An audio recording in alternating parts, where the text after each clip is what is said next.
Waheshimiwa, tuombe. Ewe Mwenyezi Mungu ambaye kwa hekima na wema wako umetoa nyadhifa za viongozi na mabunge kwa ustawi wa jamii na utawala wa haki wa wanadamu, tukusihi utazame kwa neema nyingi sisi watumishi wako ambao wameridhika kutuita kutekeleza shughuli muhimu za jamhuri yetu. Tukuomba uteremshie baraka zako sisi tuliokutanika hapa na utujalie tuyatende na kufikiria mambo yote yatakayofikishwa mbele yetu kwa njia ya haki na uaminifu, ili utukufu na sifa zako ziendelezwe na ili kustawisha amani, ufanisi na heri ya nchi yetu na wale ambao hajasahau umezikabidhi mikononi mwetu. Amen.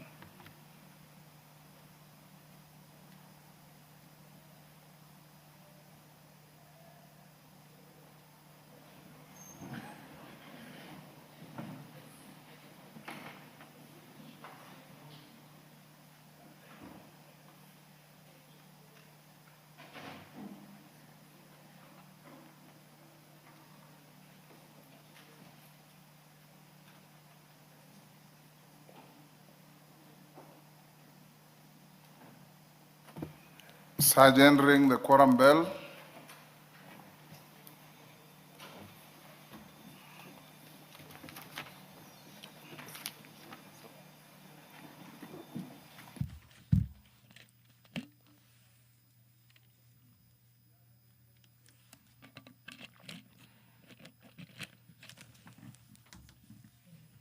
It's already hot.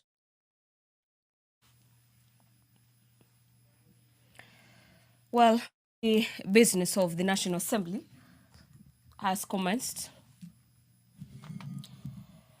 at a few minutes after 2:30.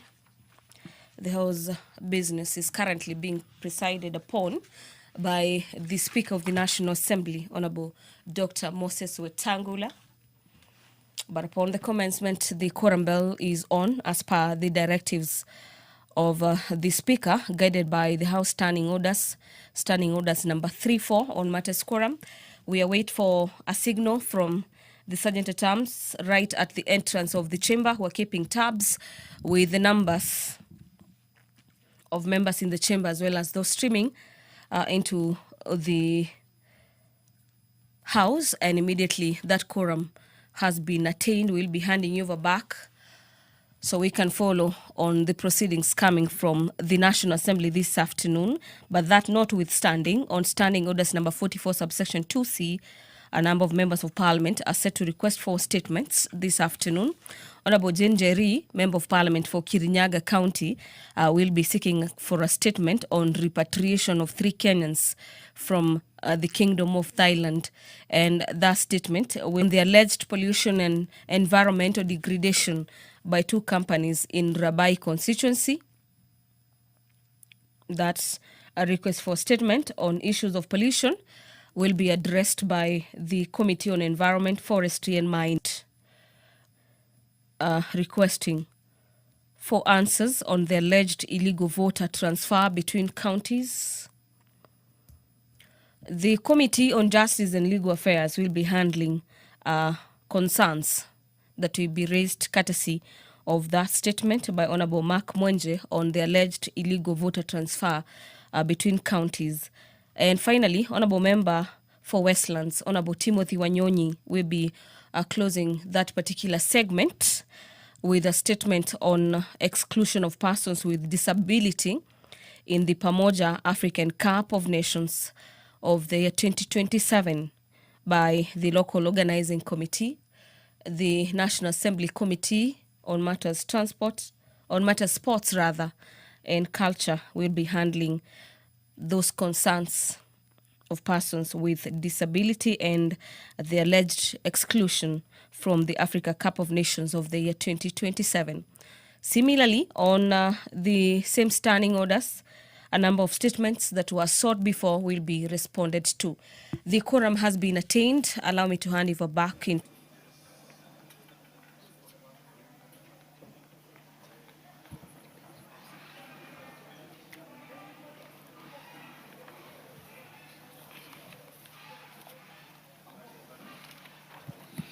Order number 1, administration of oath. Order number 2, communication from the chair. Members on their feet, take your seats. Members at the bar, take the nearest seats.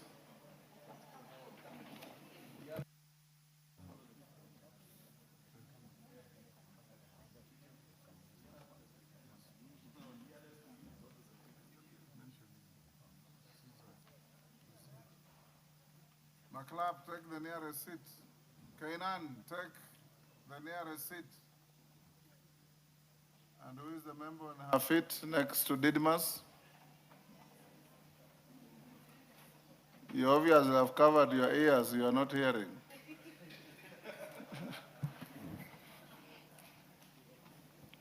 Honorable members, I've got some short communications. The first one is a recognition of a member of parliament from the parliament of Turkey, formerly known as Turkey. I wish to introduce to you the Honorable Professor Abdurrahim Dusak, MP, member of the Parliament of Turkey, who is seated in the Speaker's row. He serves as a rapporteur of the Committee on Muslim Communities and Minorities of Parliament Union of the Organization of Islamic Cooperation, OIC, member states, and is also a member of the Kenya-Turkey Parliamentary Friendship Group. Honorable members, the Honorable Abdurrahim is accompanied by His Excellency Sabutay Yaksel, the Ambassador of Turkey to Kenya, and 4 staffers from the Parliament of Turkey. They are on a visit to engage with key stakeholders in order to gain insights and share experiences on matters of mutual interest, particularly in relation to diplomatic initiatives on the harmonious coexistence of Muslim communities in Kenya. Honorable members, on my behalf and of that of the National Assembly, I welcome them to Parliament and wish them fruitful engagement during their stay. Taarifa ya pili, waheshimiwa wabunge, ni kutambulisha ujumbe kutoka Bunge la Jamhuri ya Muungano wa Tanzania. Waheshimiwa wabunge, ningependa kuwajulisha kuhusu kuwepo kwa ujumbe kutoka Bunge la Jamhuri ya Muungano ya Tanzania ambao umefika katika safu ya Speaker's row. Ujumbe huu kutoka kwa kamati ya bunge ya sheria ndogo unajumuisha waheshimiwa wafuatao: Mheshimiwa Yahya Mfaume Zuberi, makamu mwenyekiti wa kamati ya kiongozi wa ujumbe; Mheshimiwa Rashid Habib Ali; Mheshimiwa Salehe Mbwana Mhando; Mheshimiwa Sigrada Wilhelm Muligo; Mheshimiwa Suleiman Premji Arif; Mheshimiwa George Boniface Simbachawane. Waheshimiwa wabunge, ujumbe huu ukiwa umeandamana na maafisa wawili wa bunge umezuru Bunge la Taifa kwa madhumuni ya mafunzo na kubadilisha uzoefu wa kazi na uwezo wa kamati ya sheria ndogo ya hapa bunge kwetu. Mazungumzo yao yatajitika katika mifumo ya kisheria na kitaasisi inayosimamia upitaji na udhibiti wa sheria ndogo unaofanywa na bunge. That is the committee of Chepkonga, I believe. Waheshimiwa wabunge, kwa niaba yangu na kwa niaba ya bunge la kitaifa, na wakaribisha wageni wetu hawa katika bunge letu na wawe na majadiliano mazuri na wenzao. Asanteni sana.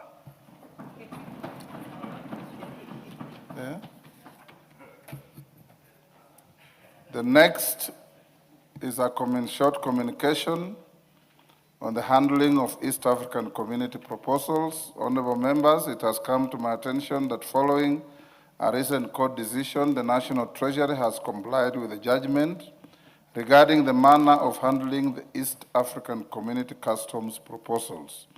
The National Assembly is now required to consider the proposals for the 2026-2027 financial year.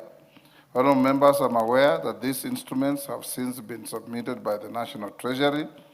They are to be acknowledged and tabled in the usual manner and thereafter referred to the Departmental Committee on Finance and National Planning for consideration.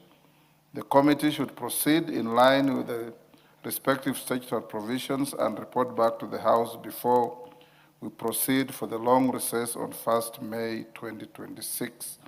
The House is accordingly guided. Majority Leader, you may have a minute to welcome your colleagues from your partner East African country of Tanzania.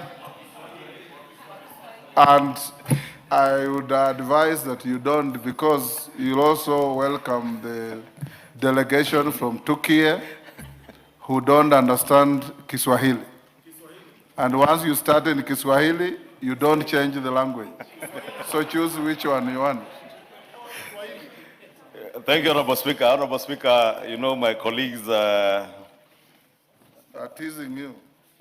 Not just teasing, they probably want to embarrass me before the Tanzanian delegation, appreciating very well that I may not be able to speak the kind of Swahili that the delegation from Tanzania speaks.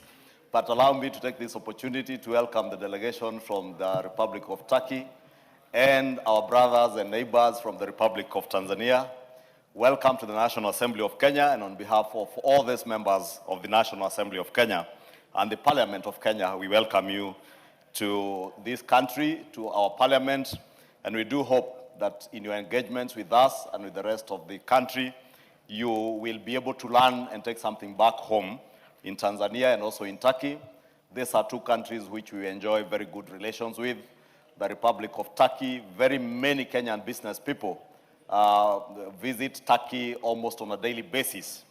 And indeed, many of the clothes that we are wearing here, most of them are from the Republic of Turkey. And many business people are benefiting. Our brothers and sisters from the Republic of Tanzania, welcome.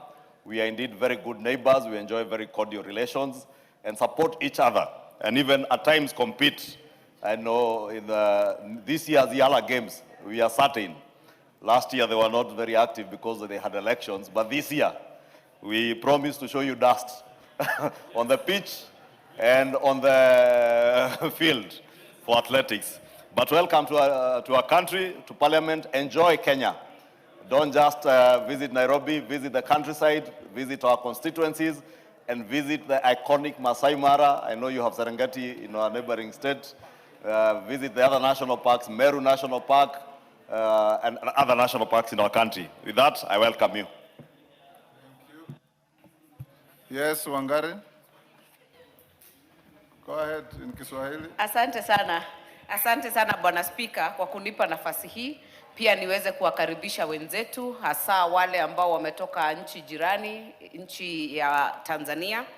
Na Mheshimiwa Spika, nikiangalia vile tumeweza kufanya kazi na wabunge hawa, sio tu hapa, hata wakati kuna mambo ambayo yanaleta wabunge pamoja, kama vile Umoja wa Mabunge ya Dunia, iliweza kuhakikisha kwamba yule ambaye ni spika wa Tanzania aliweza kuchaguliwa. Aliyekuwa spika wa Tanzania aliweza kuchaguliwa katika ule Umoja wa Mabunge ya Dunia ama IPU, na iliwezekana sababu tuliweza kufanya kazi pamoja kama nchi jirani. Na juzi Bwana Spika, pia tumekuwa kule Arusha, ikiwemo makamati kadhaa za bunge hili ikiongozwa na Mheshimiwa Mayaka ambaye anaongoza kamati ambayo inaangalia utangamano wa nchi zetu za Jumuiya ya Afrika Mashariki, na tukaweza kujadiliana mambo ambayo ni muhimu ambayo hatungeweza kufanya bila kufanya kazi pamoja na kuweza kushirikiana. Na natumai kwamba hata wakirudi kwenye bunge katika diplomasia ya bunge tutaweza kuwa tunaendeleza uhusiano huu, sio tu hapa bali katika kuwa viongozi katika bara la Afrika na vile vile kuongoza katika dunia, sababu hapo ndo tunafaa. Tunawapa salamu zetu na tunatumai kwamba tutapata nafasi pia siku moja kujiunga na bunge la Tanzania kuweza kusoma jambo moja ama mawili kutoka kwa wale ambao wanawakilisha kule Tanzania. Asante Bwana Spika. Tandaza.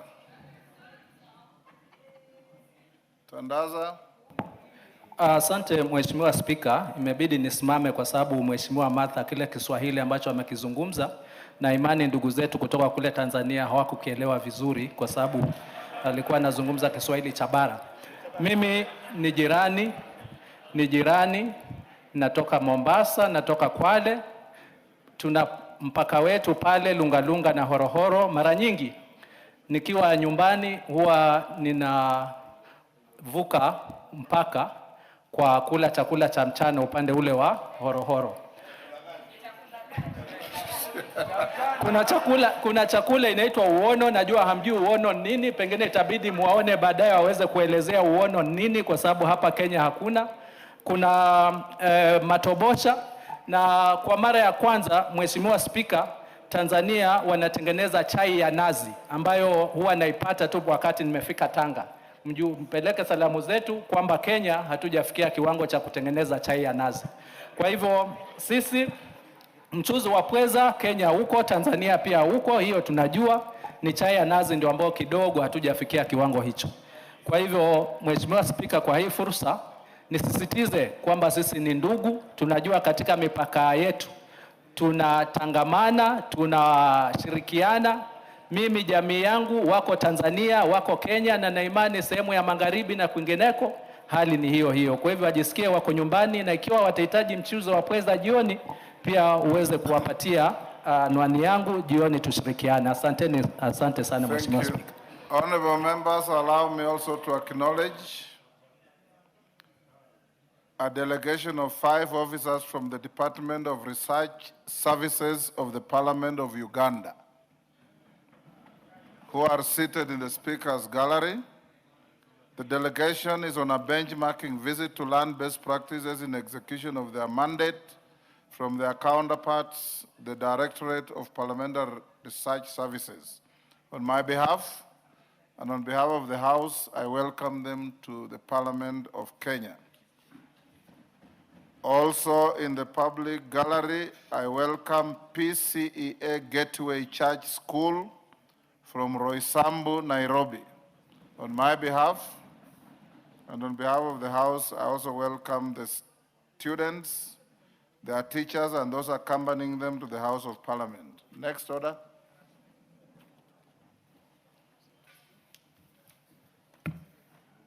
Order number 3, messages. Order number 4, petitions. Order number 5, papers. Majority Leader.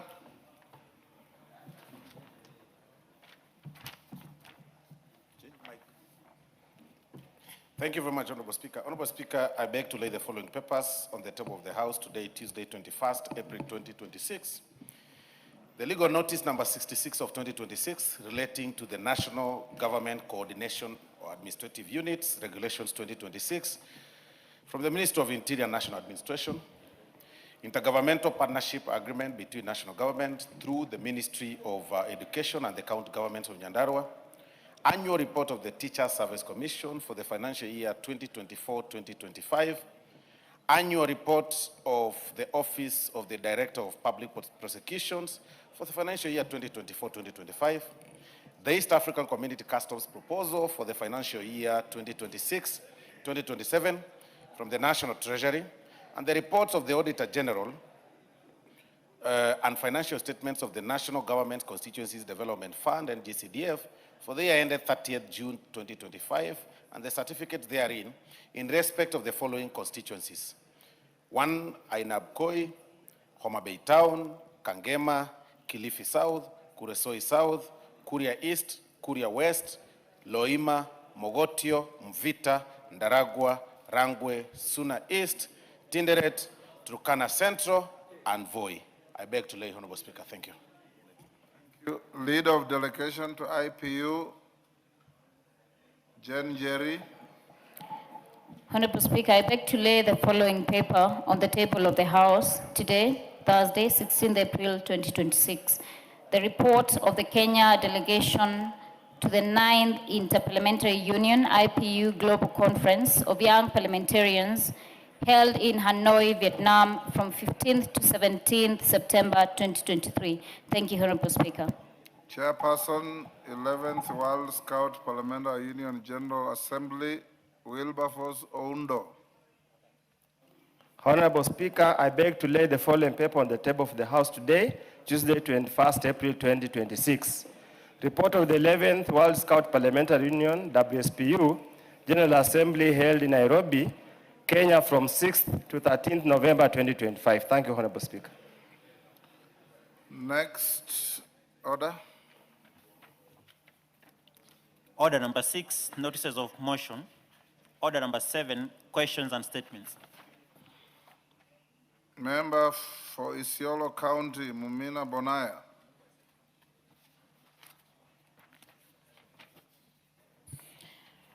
Thank you, Speaker. Request for a statement regarding rise in femicide cases in Isiolo County. Honorable Speaker, pursuant to the provisions of Standing Order 44.2c, I rise to request for a statement from the chairperson of the Departmental Committee on Administration and Internal Security regarding the rise in femicide cases in Isiolo County. Honorable Speaker, residents of Isiolo County have in the recent past witnessed rising cases of insecurity in the area that have resulted in the loss of lives and heightened fear among the residents. On 27th November 2025, Ms. Linda Nancy Achieng of ID number 85-25 was brutally murdered outside GK prison farm in Isiolo County by an unknown person. The matter was reported to the police under OB number 23/27/11/2/2025. Further, on the 28th February 2026, Ms. Wendy Kendi of ID number 34-73 was found murdered in Sokomjinga Kulamawe in Isiolo town, and the incident was reported under OB number 08/28/02/2026. Honorable Speaker, on 3rd April 2026, Ms. Hao Kabiro Omar of ID number 54-76 was also found murdered outside GK prison farm in Isiolo town, and the matter reported under OB number 58/03/04/2026. Further, on 7th April 2026, a 6-year-old child who had been reported missing on 5th April 2026 was found dead in Rapsu area, Isiolo County. It was reported that the child was allegedly abducted while returning from madrasa classes before being sexually assaulted and murdered. These heinous acts reveal gaps in public safety and protection of vulnerable persons, particularly women, children, and the elderly. Honorable Speaker, it is against this backdrop that I request for a statement from the chairperson of the Departmental Committee on Administration and Internal Security on the following. 1, the status of investigations into the reported criminal cases in Isiolo County, including steps taken to apprehend those responsible. 2, immediate measures being taken by security agencies to restore security in Isiolo County, and particularly within GK prison farm area.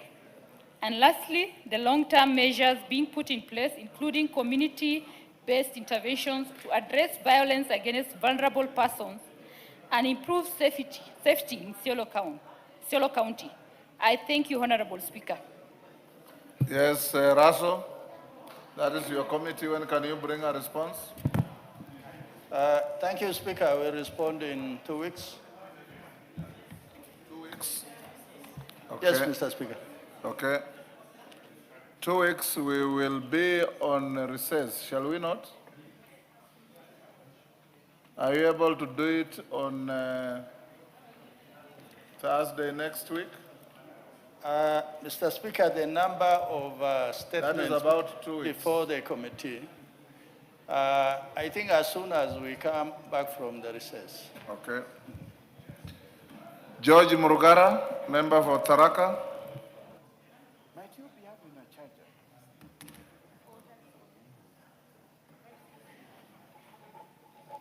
Thank you. Thank you very much, Honorable Speaker. This is a request for a statement regarding the death of Mr. Shadrach Kienge Makembo. Honorable Speaker, pursuant to the provisions of Standing Order 44.2c, I rise to request for a statement from the chairperson of the Departmental Committee on Administration and Internal Security regarding the death of Mr. Shadrack Kienge Makembo. Honorable Speaker, Mr. Shadrack Kienge Makembo of ID number 28-55, an employee of the Kenya Power and Lighting Company Limited, was found dead on the 9th of April 2026 in Isiolo while on duty under unclear circumstances. The incident has caused fear, anguish, and widespread concern amongst residents, colleagues, and family members. It has raised questions regarding the circumstances surrounding the incident, the safety of workers operating in the area, and the need for prompt investigations to establish the facts and ensure accountability.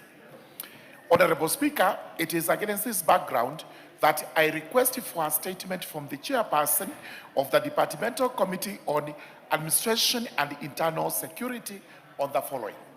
Number one, the circumstances that led to the death of Mr. Shadrack Kienge Makembo of ID number 28-55 on the 9th of April 2026 in Isiolo. Number two, the status of investigations into the death, including the measures being taken to identify and apprehend those responsible for the crime. And number three, the timelines within which the government is expected to conclude investigations and apprehend those found responsible. Thank you very much, Honorable Speaker. Russell, when can you bring a response? There's a mic next to you. Honorable Speaker, immediately we come back from recess, we'll be able to respond to the House. Okay. First day of post-recess sitting. Kirinyaga Women Rep, Jen Jerry. Thank you, Honorable Speaker. Honorable Speaker, pursuant to the provisions of Standing Order 44.2c, I rise to request for a statement from the chairperson of the Departmental Committee on Defense, Intelligence and Foreign Relations regarding the repatriation of 3 Kenyans stranded in the Kingdom of Thailand. Honorable Speaker, on 24th September 2025, 3 Kenyans, namely Mr. Alex Kenya Wanjiko, Mr. Dennis Kenya Wanjiko, and Mr. Morgan Mutugi Mwangi, traveled to the Kingdom of Thailand in pursuit of employment opportunities. However, they were allegedly abducted on 22nd January 2026, and their families were subsequently contacted and threatened with demands for ransom in exchange for their release. Honorable Speaker, on 14th February 2026, the families secured their release after paying the demanded ransom. However, upon their release, the victims' passports were forcefully confiscated by their abductors, rendering them undocumented and highly vulnerable in a foreign jurisdiction. Consequently, the victims were arrested by the Thai authorities for lack of documentation and remain in custody in a foreign country. This situation raises serious concerns regarding the safety and protection of Kenyan citizens abroad, as well as the responsiveness of the relevant government agencies in providing consular assistance in distress situations. Honorable Speaker, it is against this background that I request for a statement from the Departmental Committee on Defense, Intelligence, and Foreign Relations on the following. 1, the immediate steps being taken by the government to facilitate the repatriation of Mr. Alex Kenya Wanjiko, Mr. Dennis Kenya Wanjiko, and Mr. Morgan Mutugi Mwangi from the Kingdom of Thailand. 2, reasons for the delay, if any, in providing consular assistance to the victims and the expected timeline within which the government will ensure their release and safe return to Kenya. And measures being taken in collaboration with the relevant authorities in Thailand to investigate the abduction and hold those responsible accountable to ensure justice is served. I thank you, Honorable Speaker. Chair, Defense and Foreign. I'm here, Mr. Speaker. Yes. We will bring the response in the first week after we resume from Parliament, from recess. Excellent. Member for Abai, Anthony Mpe. Is he in the House? Question deferred, statement deferred, rather. Makwiny, member for Embakasi West. Thank you, Honorable Speaker. Honorable Speaker, I raise request for a statement regarding alleged illegal voter transfer between counties. Honorable Speaker, pursuant to the provisions of Standing Order 44-2C, I raise request for a statement from the chairperson of the Departmental Committee on Justice and Legal Affairs regarding alleged illegal from Nairobi City to Garissa County. Honorable Speaker, the Independent Electoral and Boundaries Commission is currently undertaking an enhanced continuous voter registration and verification exercise across the country, aimed at updating the register of voters. Concerns have been raised that during the ongoing verification exercise, several registered voters within Nairobi City County have allegedly been assigned polling stations outside Nairobi, with some reflected as registered voters in Garissa County. This development raises serious concerns regarding the integrity, accuracy, and credibility of the voters' register. Such irregularities, if confirmed, have the potential to undermine public confidence in the electoral process and may occasion disenfranchisement of voters who are unable to access their designated polling stations. Honorable Speaker, it is against this background that I seek a statement from the chairperson of the Departmental Committee on Justice and Legal Affairs on the following. 1, the veracity of the allegations regarding the transfer of voters from Nairobi City County to Garissa County and the extent of the affected voters.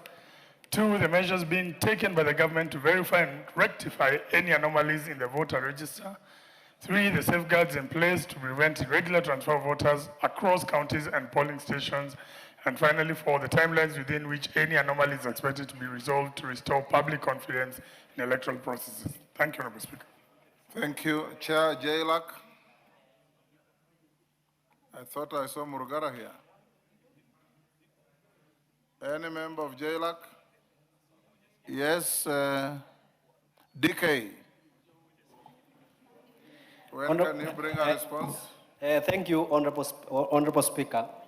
On what Honorable Mwenje has raised, I am a bit lost on what impact does it have, because every citizen has a right to transfer. You're out of order.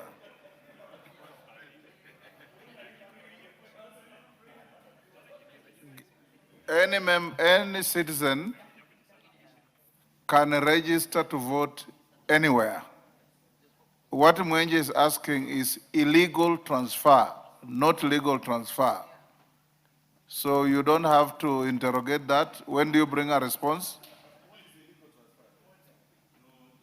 If you listen to him, he said, people are finding themselves involuntarily transferred to vote elsewhere.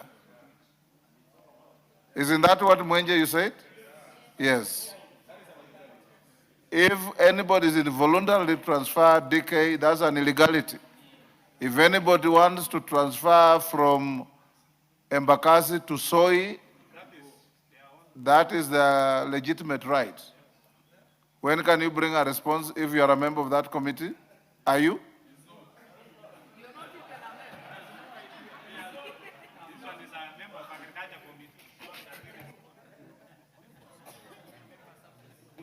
Osoro, and you are a member of JLAC?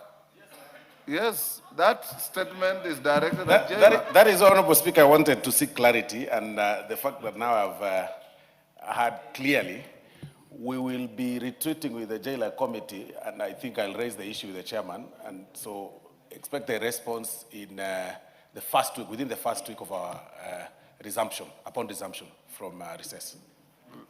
It will be so. Tim Wanyonyi, member for Westlands. Thank you, Honorable Speaker. Honorable Speaker, pursuant to provisions of Standing Order 44.2C I rise to request for a statement from Chairperson of Departmental Committee on Sports and Culture regarding the exclusion of persons with disabilities in the local organizing committee for the upcoming Pamoja Africa Cup of Nations AFCON 2027 tournament. Honorable Speaker, the Ministry of Youth Affairs, Creative Economy and Sports, via Gazette Notice number 4794, dated 30th March 2026, constituted a 38-member local organizing committee, LOC, to oversee the country's preparations and organization prior to the Pamoja AFCON 2027 tournament.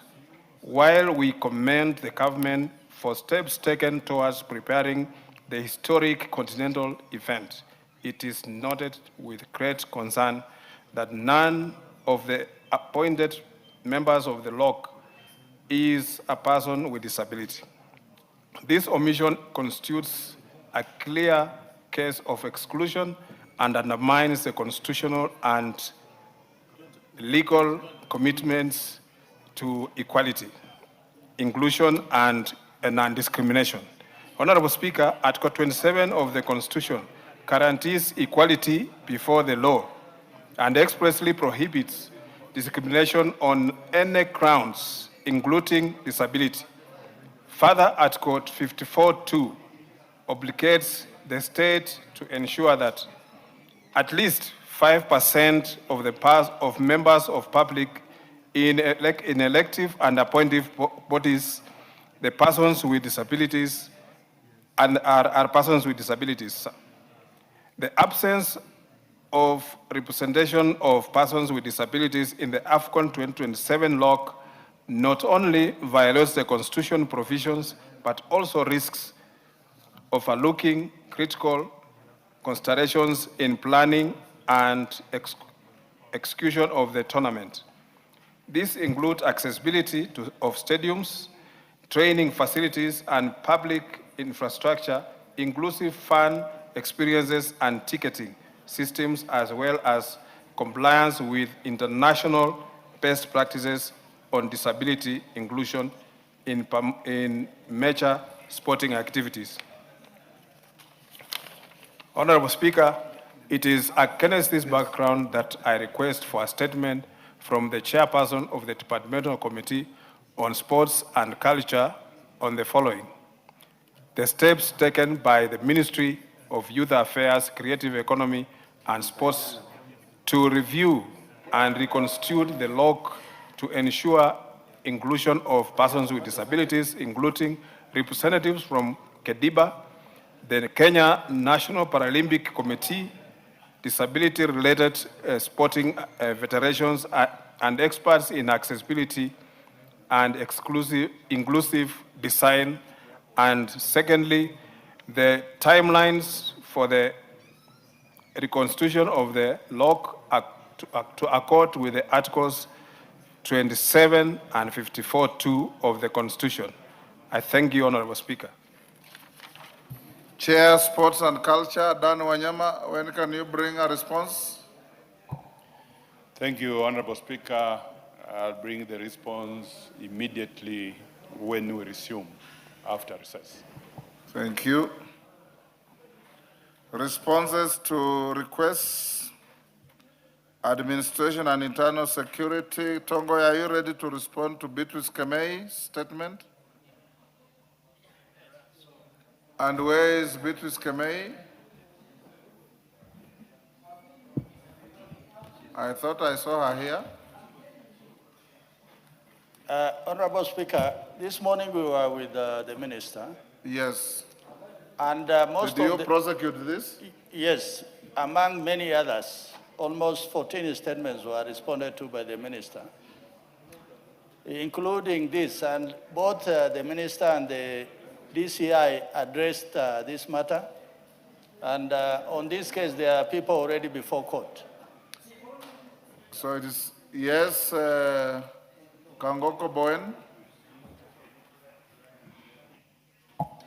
Honorable Speaker, I didn't want to disrupt the Honorable Raso, but Honorable Speaker, I think initially in this House, and even you had pronounced it, Honorable Speaker, that if a member asks a question, and at the time of response, the member himself or herself is not present, the answer is tabled before you, Honorable Speaker, and the owner of the question can pick it up from there. So now I don't know when Raso is answering the question, the Honorable Keme is not here and it is listed He in the has order not paper. attempted to answer at all.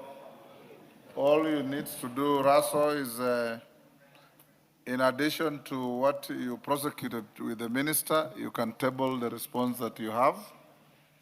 Bowen is absolutely right. Education. Education is the chair here to respond to a request by Betsimba, and is Betsimba here?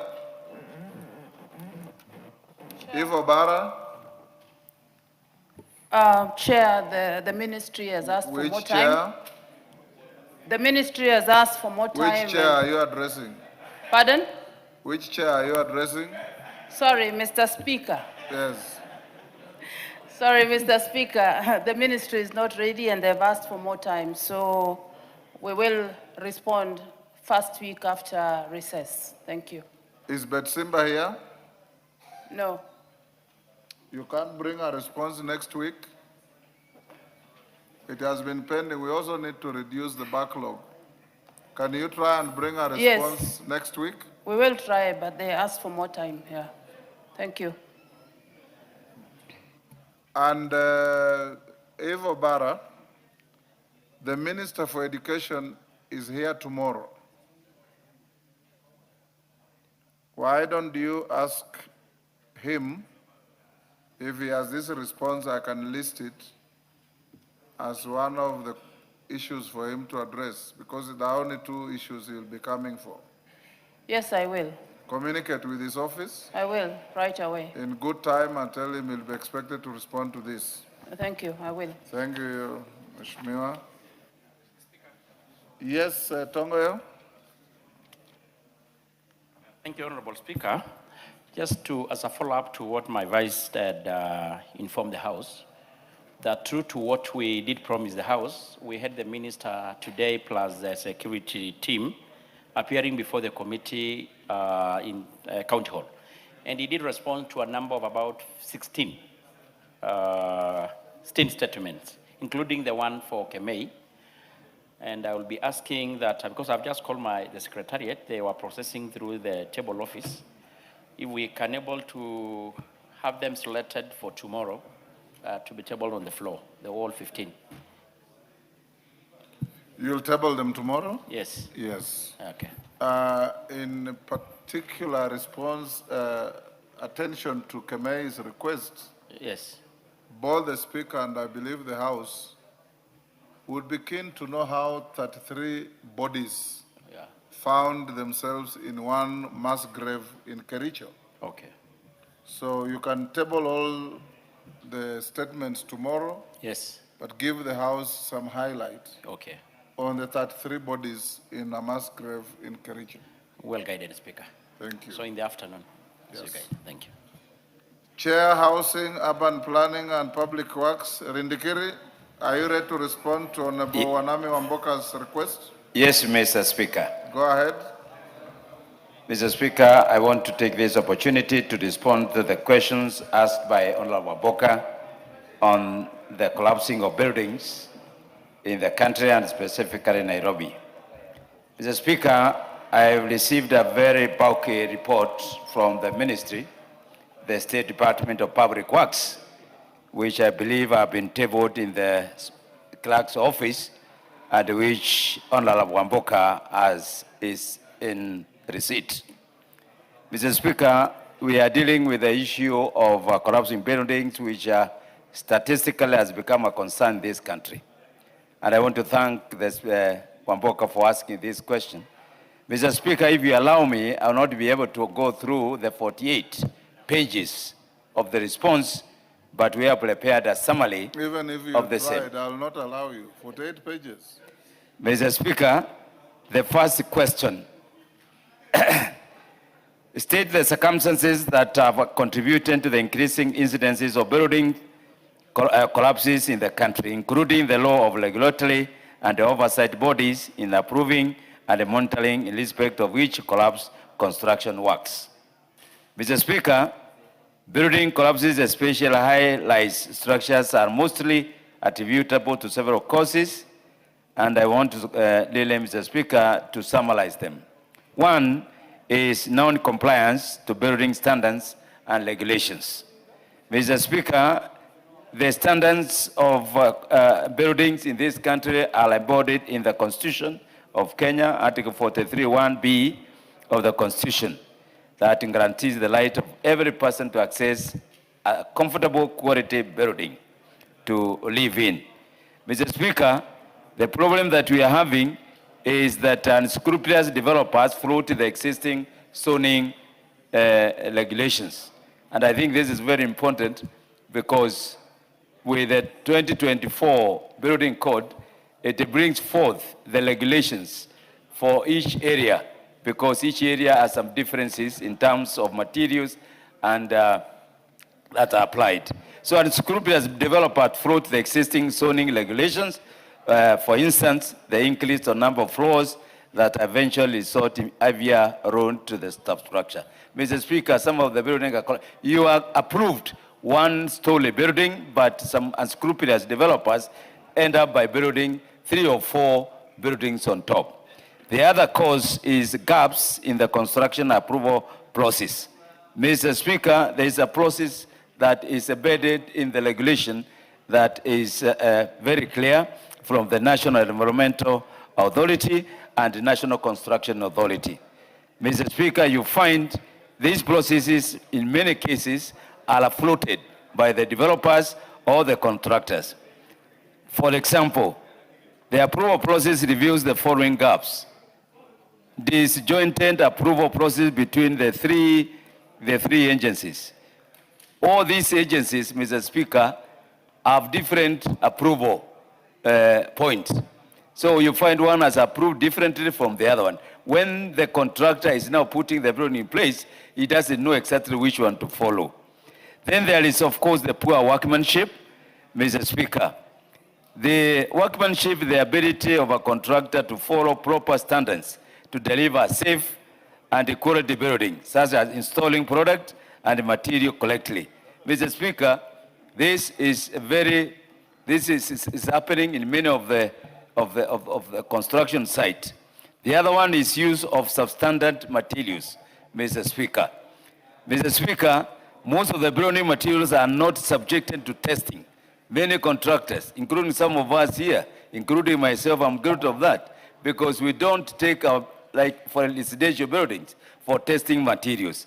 And that's one of the reasons as to why some of the buildings collapse. The other one is inadequate structural design and overloading of the structure. Mr. Speaker, then there is, of course, the lack of formal construction contract. This is very important, Mr. Speaker, for the members to note. Mr. Speaker,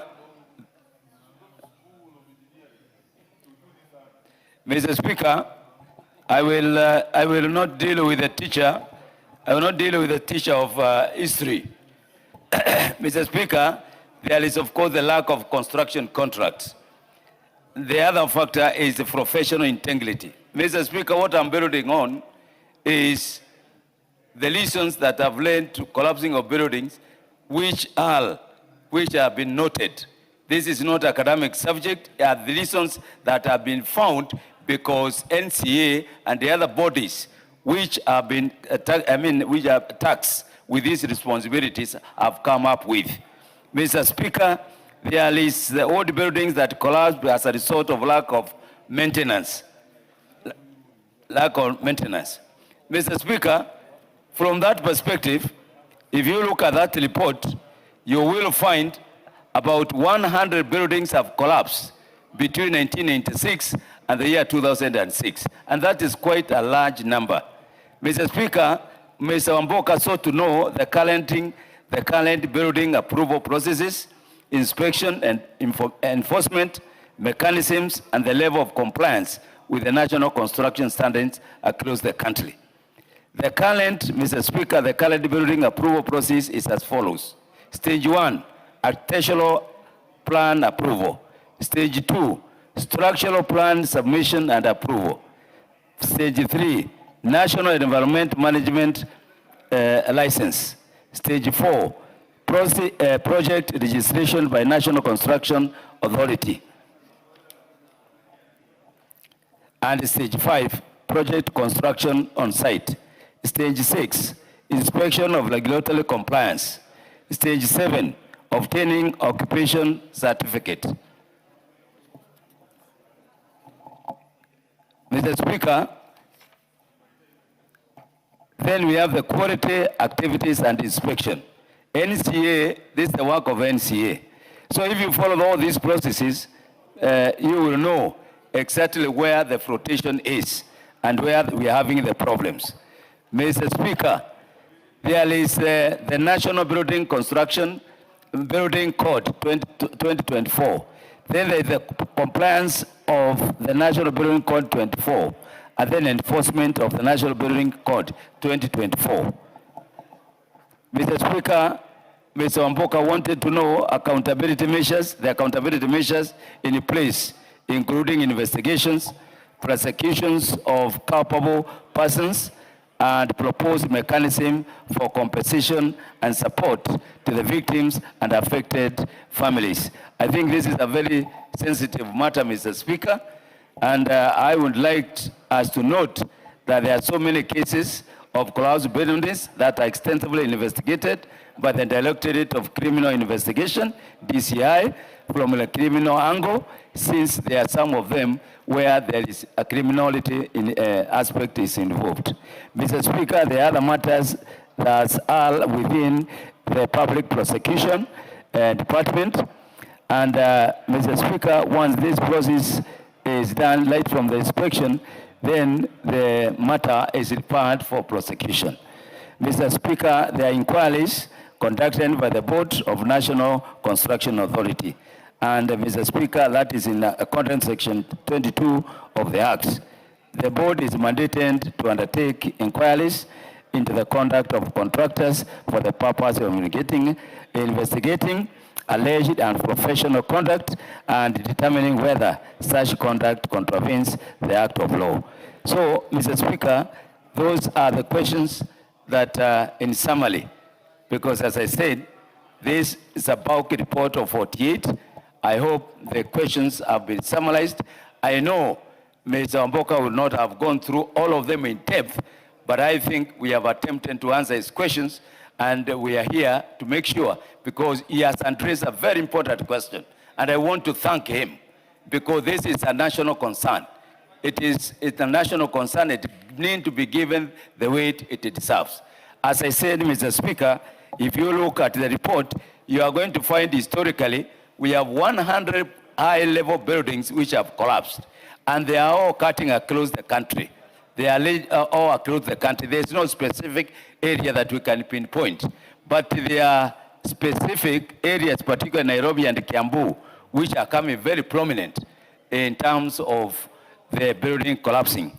Mr. Speaker, you also find that there are so many various levels of compliance with the registration, which again is following the same. If you look at the level of compliance, Mr. Chairman, it will tell you, Mr. Speaker, it will tell you where some of the problems are. For example, in Nairobi, the level of compliance is 57.8%, meaning there is something that is wrong somewhere. If you look at Kisumu, Kiambu, it is 43.9. If you look at Kajiado, 48.3. If you look at Lower Eastern, 52. If you go to Coast, 20% compliance. Mr. Speaker, there is a problem that needs to be further handled, and I believe with the goodwill of each member here and the committee, we are trying to do everything so that this trend does not continue. Various actions have been taken, Mr. Speaker, for the contractors and developers. And we are developing codes of building, we are reviewing the building code to be in tandem with the current trend. So I thank you, Mr. Speaker. Thank you, Amboka. Thank you, Honorable Speaker. Honorable Speaker, the collapse of buildings in this country has been on the rise, and we continually come up with laws that are either disregarded or that do not fit the framework of what needs to be done, Honorable Speaker. I've gone through the report, the answers, Honorable Speaker, and I think what the committee has done, which is not a bad thing, is just to list the obvious problems, Honorable Speaker, regulatory issues, corruption, poor workmanship. Those are normal issues, Honorable Speaker. Honorable Speaker, in the UK, they had a fire tragedy that hit a building which led to deaths of... Is corruption in the construction industry a normal issue? Sorry, Honorable Speaker. You say those are normal issues. I'm asking if corruption in the construction industry is There a are normal issues issue. that have been with us, Honorable Speaker, Yes. for the longest, to say the little. In the UK, Honorable Speaker, they had an issue where the fire raged a whole building, killing 72 people, Honorable Speaker, which led to the Grenfell Tower inquiry, Honorable Speaker. And I would want to propose, Honorable Speaker, to the committee and to this House, Honorable Speaker, with your permission, that we set up an inquiry of this House, Honorable Speaker, into the collapse of this building, Honorable Speaker. Just like in the Grenfell inquiry, which successfully shifted focus from individual blame to systemic regulation fragmentation. It forced the UK government to accept all the 58 recommendations which the House came up with, leading to the creation of a single construction regulator and the Building Safety Act, Honorable Speaker. There are so many things that the committee has talked about, Honorable Speaker, which without a proper inquiry into this, Honorable Speaker, it will just be like just any other document of this House. Honorable Speaker, in justification for an inquiry, just as Grenfell exposed confusion in the UK regulations, Kenya suffers from fragmented mandates. Grenfell's core recommendation was to integrating building control products and professionals into one accountable system, directly mirroring in Kenya's need to coordinate the NCA, which the committee has alluded to, professional body that regulates all these things, Honorable Speaker, and the county government together. 3, the Grenfell model prioritizes residents' voices and safety over developer convenience, Honorable Speaker.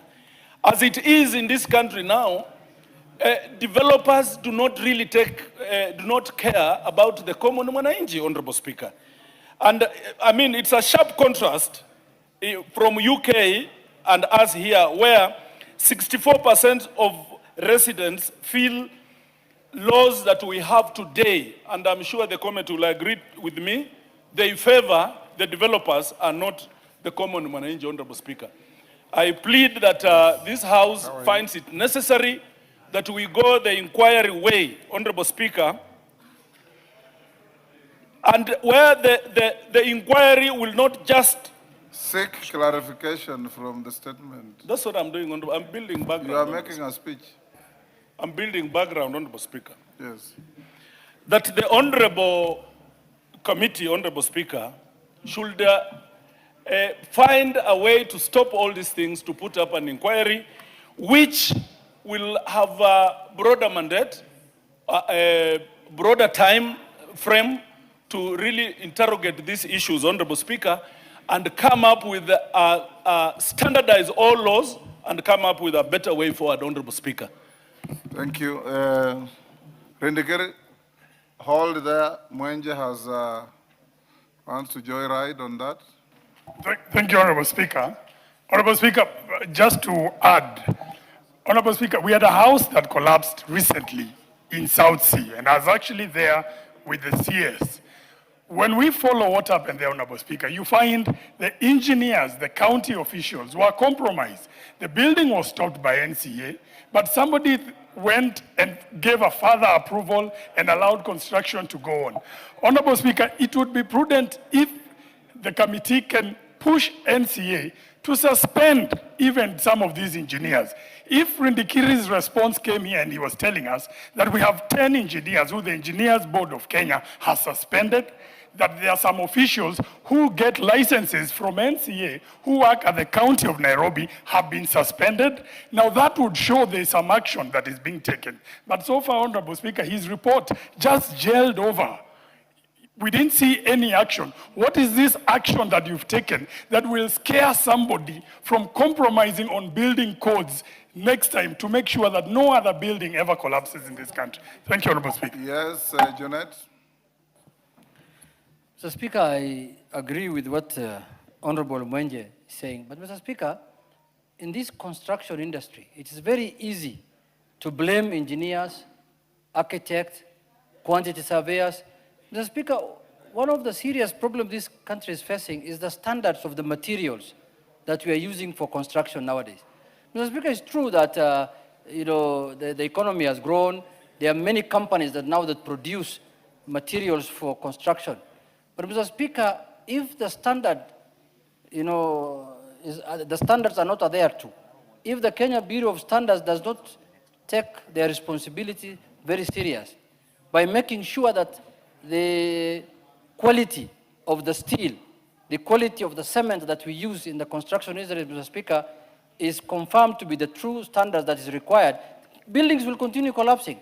And you will continue blaming engineers, you will continue blaming quantity surveyors, and you will continue blaming city. It is true, there are many people who get approvals of maybe certain number of floors, but they look for a shortcut to add more without getting approval again from the city hall or something by compromising the officials who are supposed to check on that. But Mr. Speaker, I'm more worried about the materials that we use.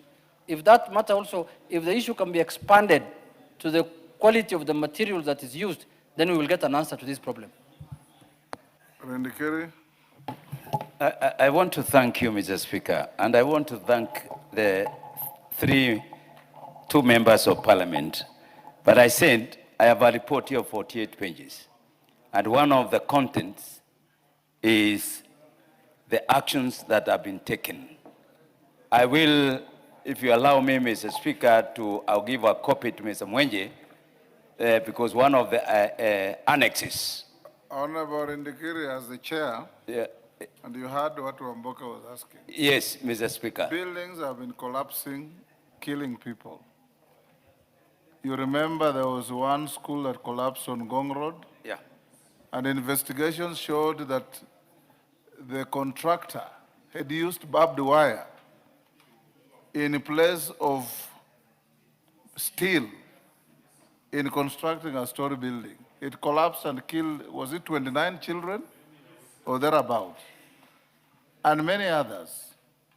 What is the deterrent measure that the ministry that you oversight is doing or undertaking to ensure that there are no shortcuts? How many people have been prosecuted? How many have been convicted as a deterrent? I think that's what Wamboka has been trying to ask you. Because a building collapses in Isli, we make a lot of statements. Months later, another one collapses in South Sea. We make a lot of statements. Months later, another one collapses in Kiambu, and on and on and on. Mr. Speaker, thank you. If you listen to my statement, I spoke about the substandard materials. It is on the report, Mr. Speaker. It is here. Number two, I want to agree with Mr. Mwende. There are specific actions that need to have been taken. If you look at this report, it has a whole section, Mr. Speaker. That's what I was saying. if I had to go through it, I will bore the House. Mr. Speaker, there is a whole session that is indicating the various action plans, actions that have been taken on the contractors. But one specific action, Mr. Speaker, is we are proposing amendment. We are proposing amendment because we have been learning after the contractors, but not the developer. So we are joining the developer with the contractor, all the processes, so that now we don't leave the developer. Because where the lapse is coming in, Mr. Speaker, is the developer want to finish the building, he want to take shortcuts, and when it collapses, it is only the contractor, the one who has the contract, is the one who is affected by the law, leaving the contractor. So we are also doing amendment on the law. Mr. Speaker, we have also proposed regulations in terms, we are revising the National Building Construction Code. Mr. Speaker, we are having an issue, whether we like it or not. Like if you check here, you're also going to find the list of the registered architects and engineers. You'll be amazed in terms of the new development that is taking place in the 47 counties. The numbers don't lie. So I totally agree with what the members have done, but I also take time with them because I'll give this report. It has all those questions, Mr. Speaker. We also require support from the Treasury because State Department of Public Works is the one that is in charge with all this responsibility and implementing these cons and registration of architect, registration of quantity surveyors. There is a bill which will be coming to this House, Mr. Speaker, that is going to set the base on the way forward because this is a real menace in the country. I agree with you, Mr. Speaker. We shall continue engaging the members of parliament on the way forward. Mr. Speaker, we will ask this parliament to consider the reinstatement of the NCA registration fee, which is really affecting the operations of National Construction Authority. So, Mr. Speaker, I think going forward, we will engage with Mr. Oboka to explore the possibility of inquiries. But if you go through this report, it will determine whether we really need an inquiry or not. I thank you, Mr. Speaker. Honorable Speaker, you summarized the gist of it all, of what my question was. But if I may invite your wisdom and experience, Honorable Speaker, in terms of navigation and how to come up with an inquiry, Honorable Speaker, I think it will be of good service to this House and to this country so that we do a holistic investigation into all this that has been happening with the collapse and the deaths for a period of 10 years or so, Honorable Speaker, which will inform a better way forward, Honorable Speaker, other than what Honorable Indikiri is giving us, which is okay, but we need firmer instructions, Honorable Speaker, from this House. Thank you. Indikiri. Mr. Speaker, I will commit this matter to our CS, and you really need to give space and opportunity for the members to listen. As the policy decision maker of the ministry, this matter will go back to her and see that what the members have requested is considered for the way going forward. Mr. Speaker, what I was leading here is what we got from the State Department, but at the policy level, I will ask our CS to put, to available time so that he can also put more effort on answering this question on the way forward. I thank you, Mr. Speaker. You know, Honorable Mboka, under the Commissions of Inquiries Act, only the President can cause a commission of inquiry. So following your sentiments, I'll direct the clerk to communicate with the office of the President and see what to do. But one of the big problems, Honorable Indikiri, is just the failure to enforce the law. When you apply to City Hall for approval to construct a building, you cite your QS, you cite your electrical engineer, you cite your structural engineer, you cite all the professionals involved.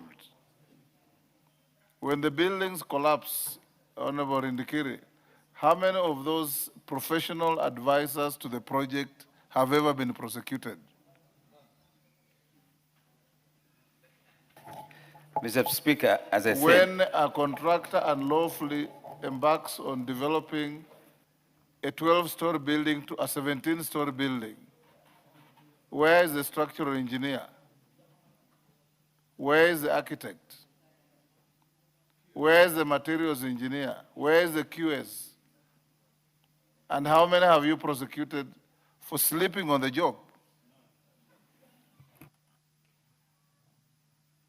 Mr. Speaker, I agree with you. Some of this information, there could have been a bit of deficiency on the specific cases. We take responsibility for that. We will make sure that that is done for the specific cases. But generally, Mr. Speaker, the law is not silent, the prosecutions are not silent. I agree that there's a bit of lapse here. And as I said here in this report, there's the national government, there's the county government. That's why we need to review the building code in this country. We will submit, we endeavor to submit as an annex of all the action plans taken by and the status of which.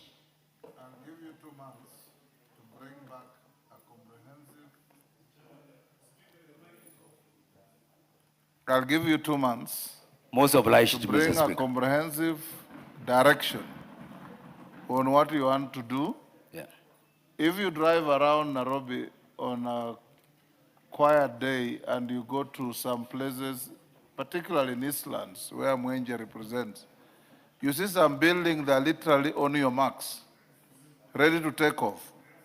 And they're going on with construction. Yes, Mr. Speaker. Even from a lay person, you can see there's some defect here. So we want to see that the Ministry Oversight is proactive. You don't have to wait something that is visibly defective to kill people before we lament. Most obliged for your guidance, Mr. Speaker. Thank you. Next, we have Transport and Infrastructure as the chairman here. Didymus, you're the vice chair. Do you have a response for Honorable Dick Maungu? Yes, Mr. Speaker, I have. Go ahead. Thank you, Mr. Speaker, for giving me this opportunity to read this statement in response to the statement sought by the Honorable Dick Maungu, Member of Parliament for Rwanda constituency. Honorable Speaker, in the statement, the Honorable Maungu sought to establish, among other things, number 1, the report on the approved station plan and the routing framework for the Naivasha-Kisumu-Malaba SGR, including reasons for the omission of a station in Vihiga County. Number 2, a report on the public participation and stakeholder consultations undertaken prior to altering the initial station plans with respect to Vihiga County and measures that the Ministry of Roads and Transport is taking to ensure that Vihiga County is not excluded from the social economic benefits of SGR, including reinstating the station at Rwanda. I'll go straight to the responses. I've shared with Dick Maungu the statement. He can read the theories, but I'll go straight to the answers to his statement. Regarding the report on the approved station plan and the routing framework for the Naivasha-Kisumu-Malaba SGR, including reasons for the omission of a station in Vihiga County, the ministry submitted that the Kisumu-Malaba SGR is proposed to have intermediate stations at Yala and Mumias, with a terminal station at Malaba within at Malaba. Within Vihiga County, a passing station is proposed at a place called Ramla, which is not in Vihiga per se, but it's on the border of Siaya and Vihiga, and they will serve the people of Vihiga. Regarding the report on the public participation and stakeholder consultation undertaken prior to altering the initial station plans with respect to Vihiga County, the ministry submitted that the public participation for the proposed development of the Kisumu-Malaba SGR section was undertaken initially by the Resettlement Action Plan, study consulting during the period of December 2024 and June 2025. And the letter by the Environmental and Social Impact Assessment study, which was done in the period of August 2025 to December 2025. And as per the designs by the engineering, procurement and the construction contractor, a passing station was proposed at Ramla, which is at the border of Siaya and Vihiga, and it's aimed at serving the people of Vihiga.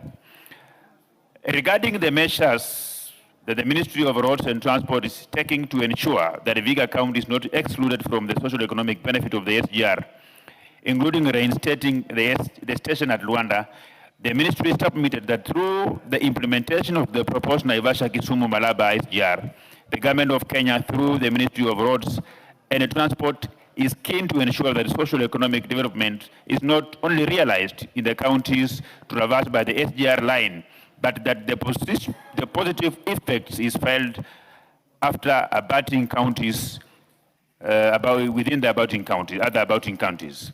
Within Vihiga County, that is being among the counties directly traversed by the proposed SGR line, it will benefit from direct employment opportunities in the hospitality industry and the use of locally available resources such as sand, gravel, aggregates, water, etc., both during the construction phase as well as during the operations and maintenance.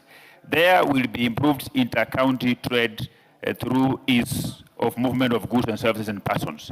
Honorable Speaker, one of the reasons as to why Honorable Dick Maungu sought this statement is because he felt like the SGR doesn't pass through Vihiga. But the minister, in his response, has indicated that because the railway follows a particular line, and the introduction of a station around Raila is specifically designed to serve the people of Vihiga to use the SGR. Honorable Speaker, I thank you and I submit the rest of the theories and the details. The Honorable Dick Maungu can be able to read this statement. I thank you. Yes, Dick Maungu. Thank you very much, Mr. Speaker. Mr. Speaker, I am a very disappointed man. Disappointed because the statement does not capture the aspirations of the people of Vihiga and also Luanda constituency. I am disappointed because the statement does not capture the outcome of public participation done in December 2024 and June 2025, where the station was agreed to be at a place called Ochore. Mr. Speaker, I am disappointed because the statement does not address the issue of equity and inclusivity of national infrastructure. This is the reason, Mr. Speaker, because looking at the plan, we have a station captured in Yala, a station captured in Ramula. Mr. Speaker, the statement is incorrect because Ramula is not in Luanda. Ramula is in Siaya, a whole location in Siaya County, Mr. Speaker. Ramula and Yala, the two stations, are all in Game constituency. Mr. Speaker, I am disappointed because the statement denies our people economic opportunities, Mr. Speaker. Since the MGR began, Luanda for all these years has had a station that has served the entire of Vihiga County and parts of Kakamega County and to some extent ends of Kisumu. Mr. Speaker, I am disappointed because this disadvantages the people of Vihiga and the western area per se. Why do I say this? If you look at the plan, Kisumu County, for example, has been allocated 3 stations: Sondu, Ahero, and Kisumu. What equity therefore exists when a county can have 3 stations and Vihiga has 0? Mr. Speaker, Yala is a few kilometers from Luanda. But Luanda is what is it today because of the MGR station that we've had since the colonial time. And therefore the chairman did not come out clearly to tell us why did they change the outcomes of a public participation. People sat, agreed that Ochore in Luanda South was to be a place to have the station. Now it has been converted, Mr. Speaker, to something they are now calling a passing station. I would wish to understand, what is a passing station, Madam Chair? Because we actually were told that the station was to be given in Ochore. Mr. Speaker, people may argue about the topography.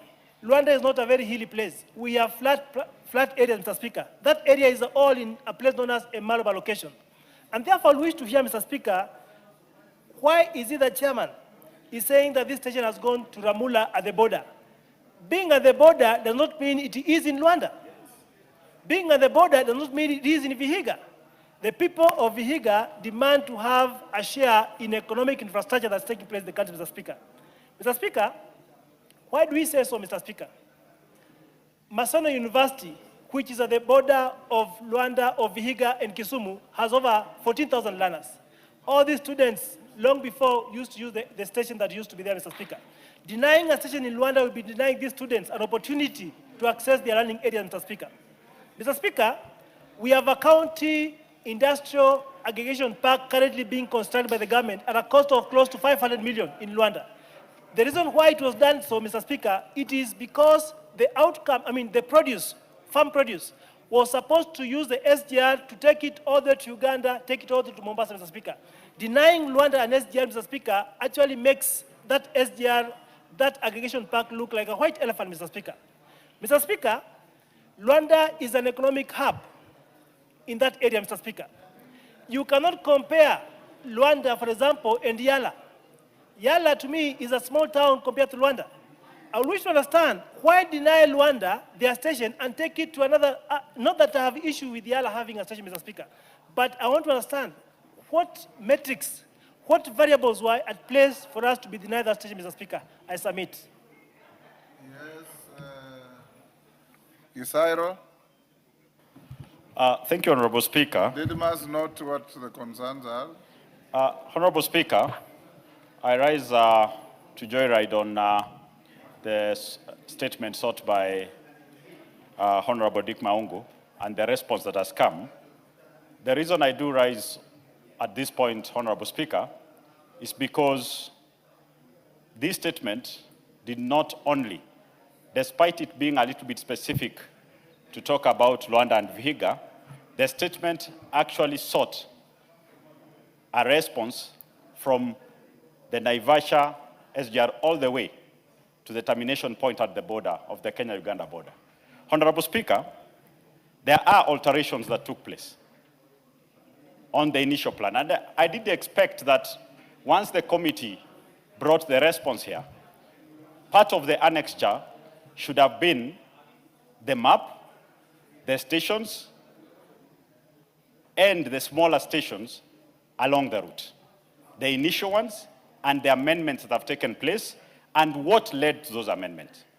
Honorable Speaker, while Vihiga is crying that it has been left out, the initial plan also did have a station at Ikonge in Nyamira County. This was to cover the wider Kisii and Nyamira, or what we can call the Gusii region. During this amendment, Honorable Speaker, the Ikonge station disappeared from the map and the planning. And then what we got, which we don't have a problem, a station being created in Sotik, over and above the one in Bomet. We don't have a problem with additional stations being created. Yes. But Honorable Speaker, once that happens and a station is withdrawn that touches an entire region, therefore meaning the entire Gusii region, the line passes there, but there is no station, really leaves out an entire community which is known for agriculture, for goods that can be transported to the cities. Honorable Speaker, to finalize, we would like to know, we've been hearing political statements that these stations have been reintroduced. Can we have a document and a map that confirms the same? Thank you, Honorable Speaker. Omboko Melemba. Didymus take those interventions. Honorable Speaker, thank you very much. On the same, Honorable Speaker, Luanda has a history of an old railway station.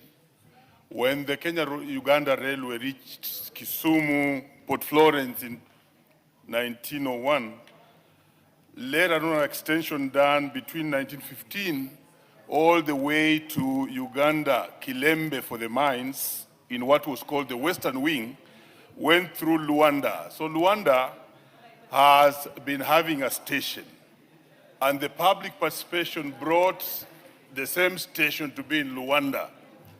But the alterations spoken on have shifted it to Ramula, which is not in Luanda, and Vihiga. One, the chair and minister should tell us why the alterations which came later, and why deny Luanda a rich place for agriculture, the entire vegetable and aggregate value addition there, and furthermore, the infrastructure. Luanda is the second biggest open air market after Karatina. And now it's being denied the railway station, which was actually supposed to be an economic facility. So the answer being given the minister is not satisfactory. Remember, in the assertions even by the president earlier, Luanda was mentioned, and a place called Mianga. Can you remember Mianga in Bungoma was also supposed to have a station, and we are seeing alterations. Why is it that you are creating stations in the same sub-county, 3 of them, Yala, Ramula, yes, Kisumu, but you are just avoiding, you are shifting the railway from Luanda to make sure it's going through another sub-county. This is not acceptable, and the people of Vihiga, Luanda, Bunyore, and all the infrastructure will not be accepting this. I think this answer, Honorable Speaker, is not satisfactory, and we should take this question back to the minister or CS, or whichever way the CS should be invited here, to show us the original map of public participation, and then to show us the alterations, and also give us why the alterations were made in favor of certain areas while disfavoring the other places like Luanda and Mianga in Bungoma. Thank you, Honorable Speaker. Hold on, Didymus. Wamboka. Speaker, thank you. I will pick from where my brother Wamboko has left. Some of these big projects from government, they need to bring inter-community coexistence, Honorable Speaker, because they come with enormous economic empowerment, Honorable Speaker. Initially, Honorable Speaker, we had Luanda in Vihiga, we had Mumias in Kakamega, and we had Mianga in Bungoma County, Honorable Speaker. Those were 3 counties, as it were. But now, if you remove, they have removed all the 3 except 1, Honorable Speaker, and taken to our brothers in Siaya and Kisumu. They now have Sondu, Ahero, Kiboswa, Yala, and Ramula, Honorable Speaker. It is unfair, Honorable Speaker. Because initially, Honorable Speaker, when the white man put a ruler on the geography of this country, it started from Mombasa to Nairobi, Nakuru, Eldoret, Honorable Speaker, Bungoma, Malaba. Now, we said, Alhamdulillah, this one is now bringing in Vihiga and Vihiga, Honorable Speaker, the cash crop, you understand, Omusala. How will it get to its people, Honorable Speaker? So, Honorable Speaker, yourself, I speak as a Luya leader, as a Luya elder, Honorable Speaker. Honorable Speaker, I'm finishing. As a Luya elder. Omusala is bang, isn't it? No, Honorable Speaker, you... Omusala is not a cash crop. I withdraw, Honorable Speaker. Yes. I withdraw. But, Honorable Speaker, you and I come from the same community. He has withdrawn. You and I come from the same community, Honorable Speaker. As our leader, Honorable ranking leader in the Luya nation, you have gone on record, Honorable Speaker, to the Luya nation, speaking about these stations, Honorable Speaker. And we look up to you, Honorable Speaker. How is it going to work? That you take the few ones that are there in Luya land and you give the community of Honorable Kelo all the rest so that they have more and we have none, Honorable Speaker. As Luya, as Honorable Speaker, we are disenfranchised and we say no, this must be looked at and redrawn. And Abagusi, we are in the same basket. Thank you, Honorable Speaker. Yes, Oundo. Honorable Speaker, at times we do wish to keep quiet, but at times we are pushed to the wall and we have to speak out. Yes, I know quite of the stations pass through Busia on the way to Malaba, but I think the station at Luanda is so critical, especially for myself, because it's more or less like the center point. At Luanda, I can go to Busia town, I can go wherever, I can pass through Siaya and go to my place, and most part of Busia, the lower part of Busia, including Mheshimiwa Njala's Budalangi. Honestly speaking, Honorable Speaker, it is important. Point made. It's important they consider, and that's where my wife comes from. It's good. I can be bothered as I go home. Thank you, Honorable Speaker. The country will not build a railway because of your wife. Honorable Didymus. Honorable Didymus. Order. I find that response unsatisfactory. None other than the President himself pronounced that the SGR will pass through not only Luanda, but also Mianga. I direct you to go back and bring a more comprehensive response, including, but not limited to, the map showing these stations. Mr. Speaker. 2 stations, Mr. Luanda Speaker, and Mianga. Mr. Speaker, I want to confirm that when I got this response from morning, the response was prepared and signed by the PS, Mohammed Dagar. I can confirm that the minister is bereaved, he's lost his father, and I agree with the members of this House that this response is substandard, and I therefore want to make a commitment that next week we must be able to table a standard response that will capture the aspirations that the President had, that this railway should pass Luanda and it should pass Mianga. That is what we are doing, Honorable Speaker. Thank you. I'll direct you to bring a response within the first week after recess, clearly indicating those 2 stations. Much obliged, Mr. Speaker, sir. Thank you. Next order. Hold on. Yes, Jared Okello. What is your point of order? I thank you very much, Honorable Speaker, and allow me to thank you most sincerely for walking the journey of rationalization of hardship areas, Honorable Speaker. Honorable Speaker, the Prime Cabinet Secretary was with us under 2 weeks ago, and he did allude to the fact that some body went to court to petition the report that came from the multi-agency technical committee. Honorable Speaker, while appearing before Education Committee last week, the Principal Secretary for Public Service did confirm that the court disallowed the petition, Honorable Speaker, and therefore paving way for public service to gazette the areas that were earmarked for hardship allowances, Honorable Speaker.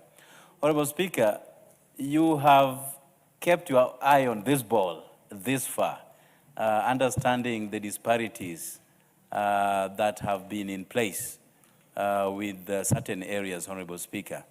Honorable Speaker, I would kindly request you to ask the majority leadership to fast track this matter, Honorable Speaker, because I remember when the Prime Cabinet Secretary presented that report here, the government was going to save 6 billion shillings after doing the rationalization, Honorable Speaker, because it was believed there were areas that really did not merit, or situations have so far improved that do not allow them to continue benefiting, Honorable Speaker. And with our very constricted fiscal space, Honorable Speaker, I think it behoves all of us to be as responsive as we can. Point made. Furnish my office with the outcome of the case. Okay. That made the Prime Cabinet Secretary refrain from concluding the matter so that I can give the majority leader further direction on the matter. Most obliged, Honorable Speaker. I should If you be can doing furnish this the tomorrow. office of the clerk with the outcome of the case. I will do so, Honorable Speaker. Next order. Yes, Wamboka. Before we proceeded to recess, Honorable Speaker, I had asked a question to the Committee of Education with regard to JSS teachers, and you had directed that upon resumption, when we come back, the first week, they address it, Honorable Speaker. To date, they have not sent the answer. Thank you, Honorable Speaker. Was it the Committee on Education? Yes, yes, Honorable Speaker. I'll revisit it tomorrow in the afternoon. Next order. Order number 8, Committee of the Whole House. Members, will you be upstanding?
Honorable members, we are now in the Committee of the Whole House for the Special Economic Zones Amendment Bill, National Assembly Bill number 8 of 2026.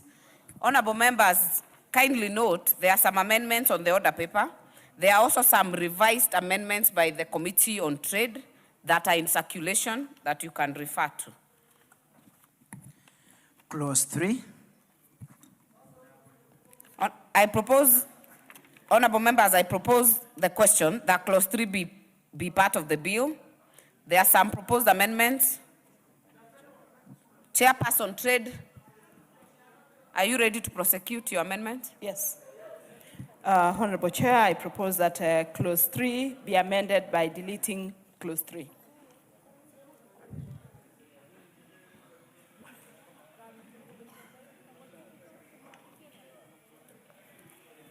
Chairperson, did you? Yes, I've proposed that we delete clause 3. Give a light justification for the deletion. The justification for that is that the definition that has been proposed in clause 3 is already carried in a proposed amendment that will come in another clause 2. Very well. Honorable members, I therefore propose the question that clause 3 be amended as proposed by the chair. I propose the question that clause 3 be deleted as proposed by the chair. Oundo? Chair, for the reasons given by my vice chair, I had a similar amendment that was coming to do the same thing, to delete. So obviously, when you get my amendment, if you care to call for it, I will respectfully drop it. Honorable member, that is well noted. We will give direction depending on the outcome of this amendment. I therefore put the question that clause 3 be deleted as proposed by the chair. Will as many as are of that opinion say aye? Will as many as are of a contrary opinion say nay? The ayes have it. Clause 4.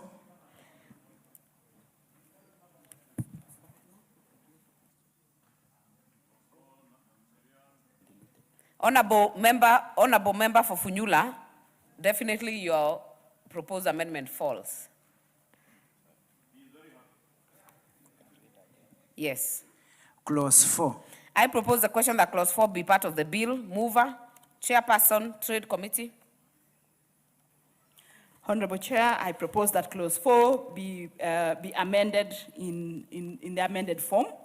And the justification for this is that we are introducing a 10-year special license, which initially in the bill was for only one particular sector, which was the petroleum zones. But we have now expanded to include other zones within the export processing zone. That includes the special economic zones, that includes those that have been defined under what we are calling industrial park. But there is a rider to it that any of those investments shall have a minimum investment of 5 billion, so that only those who are going to put investments that are above 5 billion then benefit from this special license of a 10-year period. That does not exclude the people who are going to do or invest in the oil and gas sector under midstream and upstream. Thank you, Chair. Very well. Allow me to propose a question. I propose a question that clause 4 be amended as proposed by the Chair. Majority Leader. Chair, I rise to support this particular amendment, Honorable Chair, because it supports what was provided for in the bill, but also mitigates against the risk of anybody going to court and saying that the provisions of a particular bill were unconstitutional in terms of being unfair and not giving everybody a level playing field. Therefore, this amendment is giving everybody a level playing field. However, with the proviso that if you get 10 years, there must be a minimum threshold. Again, to protect our nation from people who will want to come and set up shops to assemble small things and not help in our quest towards industrialization. Therefore, the minimum threshold of 5 billion shillings, and I know 5 billion could be relative in terms of time, and that is why the second bit of that amendment is allowing the Cabinet Secretary by notice in the Gazette to amend that minimum investment value set out under 5B. So that if in another 5 years, 5 billion shillings has the same value as 2 billion shillings today, then that threshold could be taken up, or probably our currency loses value and 5 billion shillings becomes too much. Then the Cabinet Secretary can vary that, of course, in consultation with the authority. But lastly, Honorable Speaker, Honorable Chair, let me ask the Ministry of Trade and Industry and the Special Economic Zones Authority. I am aware because the CESA Director General has just informed me this morning or this afternoon that they are working on a comprehensive set of reforms for the special economic zones. And I want to ask them to hasten the reforms that they're working with. They tell me together with the IFC. And I know the Director General and some of his staffers are observing these proceedings. To request them to hasten those reforms so that we have a comprehensive law that covers all emerging issues in this sector of special economic zones. Because this is the way, Honorable Speaker, the world is going. If you saw what happened when the war began in Iran, in the Gulf region, you saw the transshipment of cars coming from somewhere headed to the Gulf that came to Lamu. And we've been speaking about the Lamu Special Economic Zone for years. We must move from speaking now to actualizing what we have been speaking about. And that's why I want to ask that since these are things that were conceptualized a long time ago, let us hasten all the reforms that we need and tell the Special Economic Zones Authority and the Ministry of Trade, Parliament is more than ready. And the record time in which that Parliament has been able to take this bill through public participation, very comprehensive public participation, listen to stakeholders and gotten to where we are today is testament of the House's commitment to ensuring that we have special economic zones that are working and that are attracting investors from all over the world to come and invest in this country to create job opportunities for our young people. Thank you, Honorable Speaker. I support those amendments. Very well. Kindly, if you get an opportunity, do not be like the majority leader. Do not debate because we are on that committee of the own. Member for Funyula, I'll give you because you had a similar proposal. So that if this is carried, then yours will fall. Chair, let me thank the majority leader and let me thank also the vice chair for having listened to the wishes of the majority of stakeholders who came before us.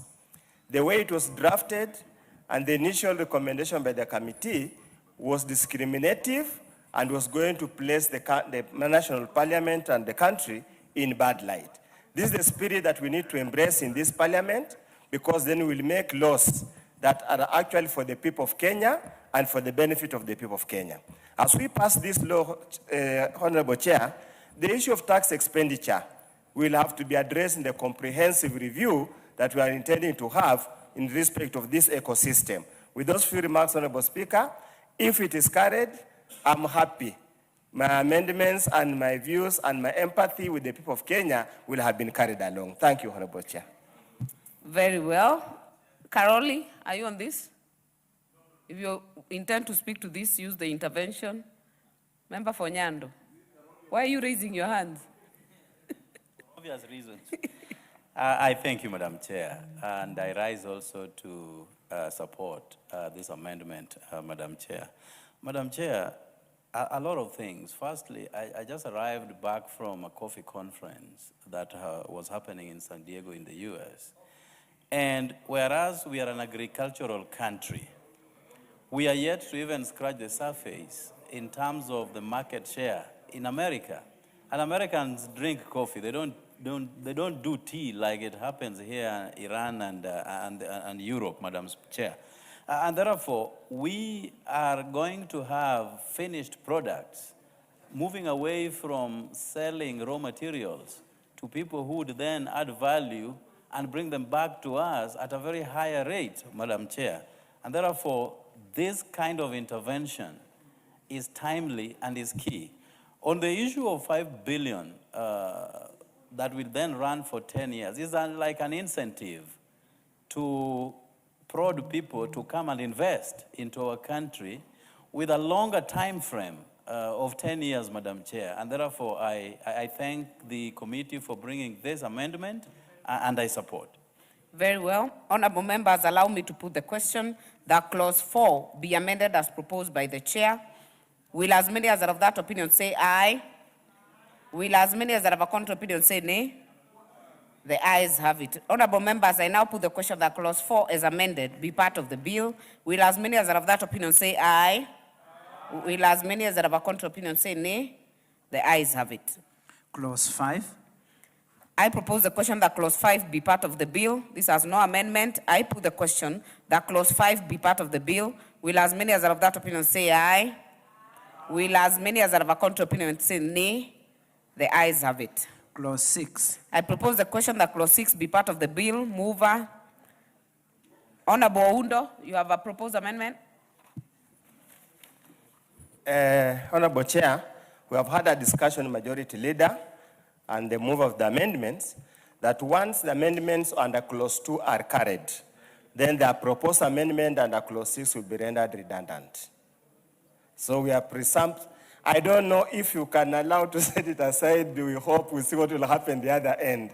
Honorable Oundo, that cannot happen, but you will have to trust what you have discussed with the majority leader.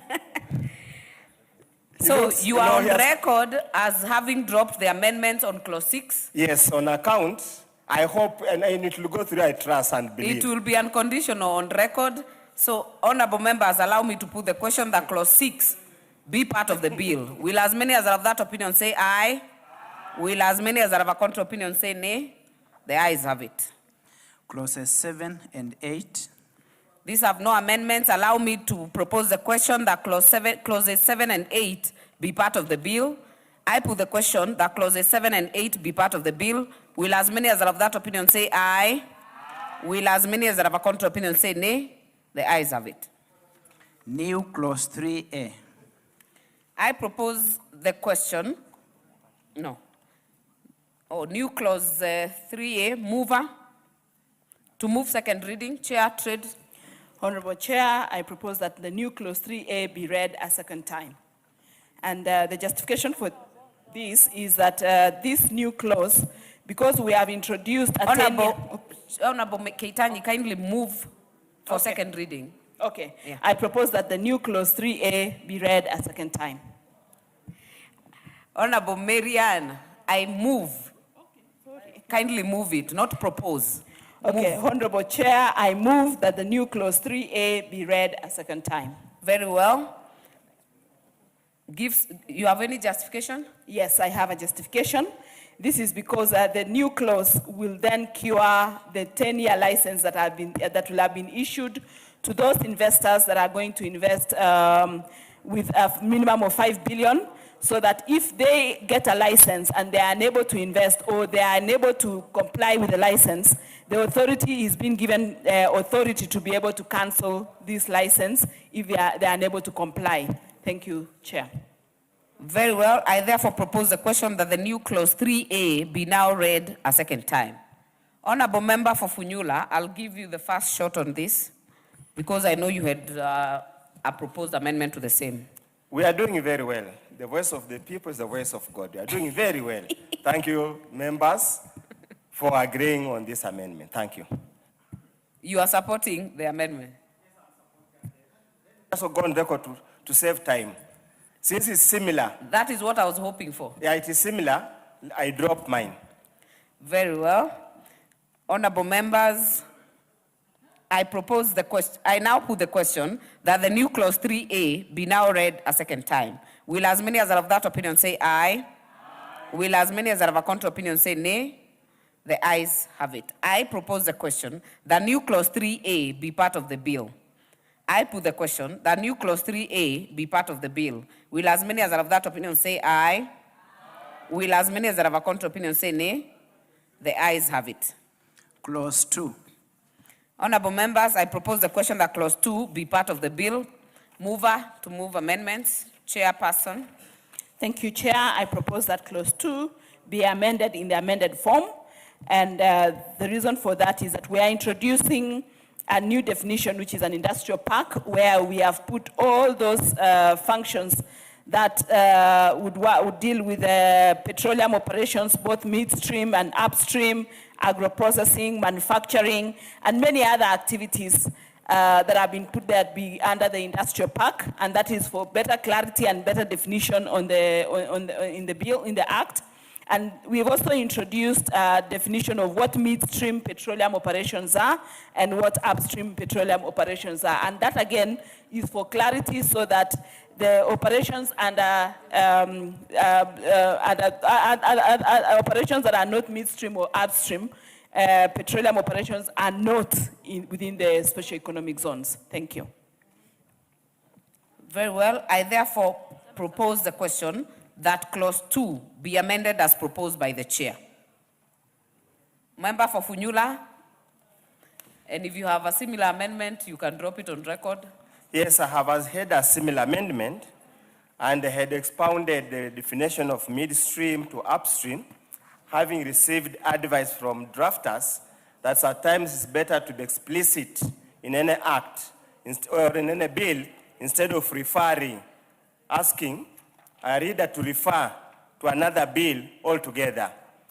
But probably in the wisdom and to avoid unnecessary haggling and wastage of time, probably unless they think otherwise, I would rather take the committee's proposal because it more or less aligns with what we had agreed and what we agreed. Thank you, Honorable Chair.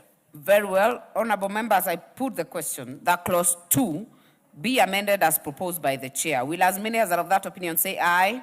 Aye. Will as many as are of a contrary opinion say nay? The ayes have it. I now put the question that clause 2 as amended be part of the bill. Will as many as are of that opinion say aye? Aye. Will as many as are of a contrary opinion say nay? The ayes have it. Schedule. I propose the question that the schedule be the schedule of the bill. No amendment. I therefore put the question that the schedule be the schedule of the bill. Will as many as are of that opinion say aye? Aye. Will as many as are of a contrary opinion say nay? The ayes have it. Title. I propose the question that the title be the title of the bill. I now put the question that the title be the title of the bill. Will as many as are of that opinion say aye? Will as many as are of a contrary opinion say nay? The ayes have it. Clause 1. I propose the question that clause 1 be part of the bill. Mover, chairperson. Thank you, Chair. Proposing that clause 1 be amended to include the date when this act will become, will take effect, and that is upon publication of this particular act. Thank you. Very well. I therefore propose the question that clause 1 be amended as proposed by the chair. There is no interest on this. I now put the question that clause 1 as amended be part of the, no, I now put the question that clause 1 be amended as proposed by the chair. Will as many as are of that opinion say aye? Will as many as are of a contrary opinion say nay? The ayes have it. I now put the question that clause 1 as amended be part of the bill. Will as many as are of that opinion say aye? Will as many as are of a contrary opinion say nay? The ayes have it. Honorable members, we have come to the end of this committee of the whole. Can we have the mover to move reporting?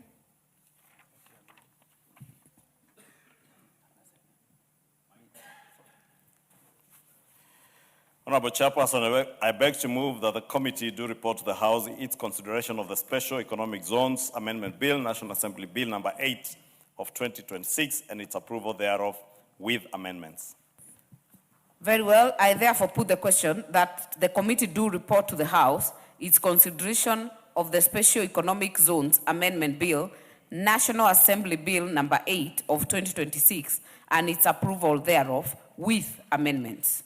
As many as are of that opinion say aye. Aye. Will as many as are of a contrary opinion say nay? The ayes have it. Honorable members, Madam Speaker.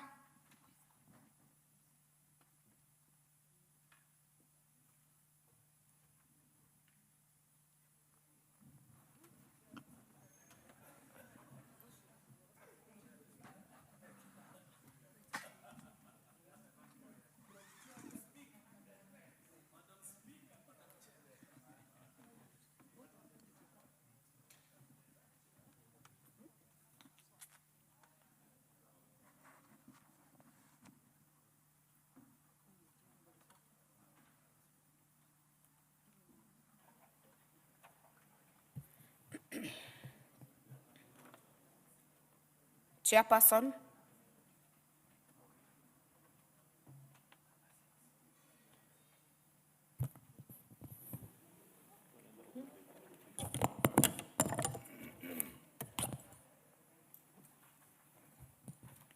Honorable Speaker,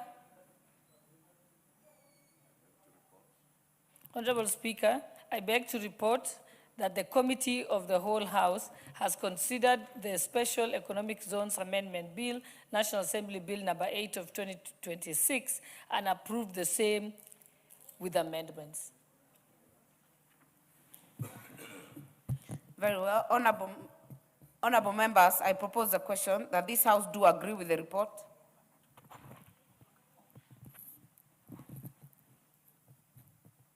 Pardon me, honorable members. Let's have the mover first. Honorable Speaker, I beg to move that this House do agree with the report of the Committee of the Whole House on its consideration of the Special Economic Zones Amendment Bill, National Assembly Bill number 8 of 2026, and I wish to request the member for Funyula, the Honorable Oundo, to second the motion. Honorable Speaker, I second. Very well. Honorable members, I propose the question that this House do agree with the report of the Committee of the Whole House on its consideration of the Special Economic Zones Amendment Bill, National Assembly Bill number 8 of 2026.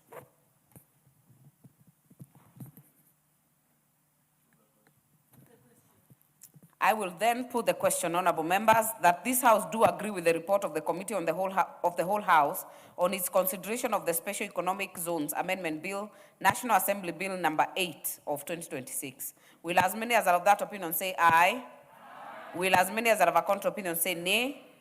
The ayes have it. Move third reading. Honorable Speaker, I beg to move that the Special Economic Zones Amendment Bill, National Assembly Bill number 8 of 2026, be now read a third time. And Honorable Speaker, as I request the Honorable Member for Aldai, Honorable Marian Ketanyi, the indomitable Vice Chair of the Trade Committee, to second. Allow me to just reiterate what I had said earlier, Honorable Speaker, that any piece of legislation that we enact in this House must be anchored on policy. And I think that must be made clear to the bureaucrats in government, that this House will not allow people to parachute things that are not anchored on any policy into the House, because I saw attempts when the committee started interactions over this bill to parachute certain substantive amendments into this piece of legislation that had not gone through policy considerations in cabinet. We must emphasize that if those in government want to propose any policy changes to be anchored in law, they must be processed through cabinet so that there is orderly conduct of business in legislative processes, Honorable Speaker. With those remarks, Honorable Speaker, I request Marianne to second. Honorable Speaker, I second. Very well. Honorable members, I propose a question that the Special Economic Zone Amendment Bill, National Assembly Bill number 8 of 2026, be now read a third time. Do I put the question? I put the question that the Special Economic Zones Amendment Bill, National Assembly number 8, Bill number 8 of 2026 be now read a third time. Will as many as are of that opinion say aye? Aye. Will as many as are of a contrary opinion say nay? The ayes have it. A bill for an act of parliament to amend the Special Economic Zones Act and for connected purposes. Next order. Order number 9, the Forest Conservation and Management Amendment Bill, National Assembly Bill number 38 of 2025, second reading. Majority Leader.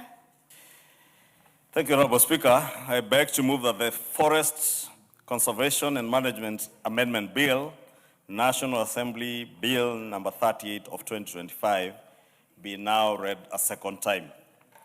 Honorable Speaker, I'll begin by begging your indulgence because I know the Committee on Environment under the able chairmanship of Honorable Kawaya, many of the committee members are not in the House, and will therefore seek your indulgence, Honorable Speaker, at an appropriate time, once the members present in the House contribute to this bill, we may adjourn debate so that we allow Honorable Kawaya's committee that is carrying out public participation on this bill to be able to come and have their input and also enrich it with what they will have gathered from the public participation process. And that is to say, Honorable Speaker, that this bill is a bill that is still under consideration. I know we will debate the bill as it is, as published, but we will seek to enrich it further based on what we get from the public participation exercise that is being concluded in the course of this week, and we do hope that we benefit from the committee members when they return from the retreat of their report writing on this bill. But this is a very important bill, Honorable Speaker, and it marks a very pivotal step in our legislative journey towards environmental sustainability. Honorable Speaker, if the governor for Vihiga was still a member of this House, I am certain the Honorable Otichilo would be very keen on this bill because he's a man who was very keen on matters environmental conservation and environmental sustainability. And this is a bill that I know would have touched him in a very special way.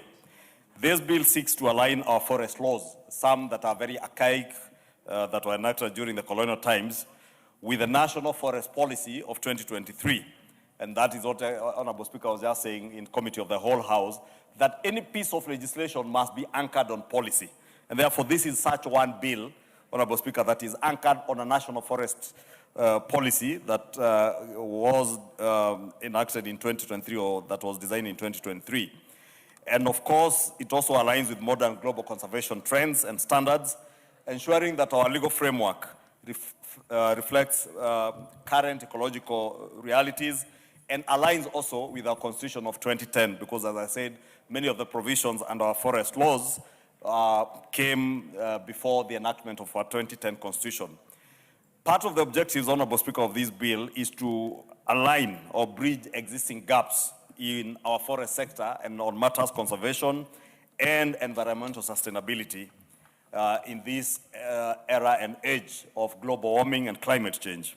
And one of the things that this bill seeks to do is to strengthen institutions by formally anchoring research and regulatory offices under the Act. And one such institution is a very important institution that is hosted by the great people of Kikuyu at Mogoga, Carefree headquarters, which is hosted in Kikuyu. The second objective, Honorable Speaker, as I said, is to enhance conservation by introducing innovative concepts like forest carbon and buffer zones. Under this new act, and members who have read the bill will see there are definitions of all these terms, including the trade on carbon credits, forest carbons, and the buffer zones for our forests. The other objective is also to empower counties. You know, many laws that we had before, or the laws that we had before on forest conservation and environmental sustainability came in before the advent of devolution. And therefore, the laws did not recognize or clarify the actual role of our county governments in forestry management. And these forests are across all our counties. And therefore, many of the forests are even on some on land that is, some that is yet to be vested to the Kenya Forest Service. Some of the forests are on private land, others on county government land. And therefore, we need to clarify the role that the county governments will be able to play in the management of our forests. The other fourth objective is to deter environmental crimes by significantly enhancing penalties for illegal activities. Because again, the laws that I described as some being archaic that were there governing this area before had very lenient penalties and fines for criminal activities or illegal activities in our forests. And that is why you have seen people clearing whole forests without apology, Honorable Speaker. Because they know you will clear a whole forested area with illegal logging, make a lot of money from this illegal logging and processing of timber. Then you go, if you are arrested, you go to court, you get a tap on your wrist.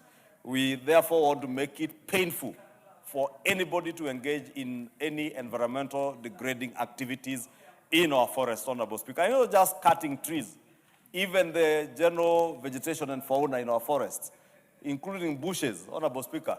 People go and graze the animals in forests as if those forests are part of their grazing lands. We must be able to protect. I'm told I don't want to mention forests. The Deputy Speaker is instigating me to mention a particular forest. I am sure she will mention it when she is contributing to this bill, because I have neighbors and friends around Kaptagat, so I do not want to be misquoted.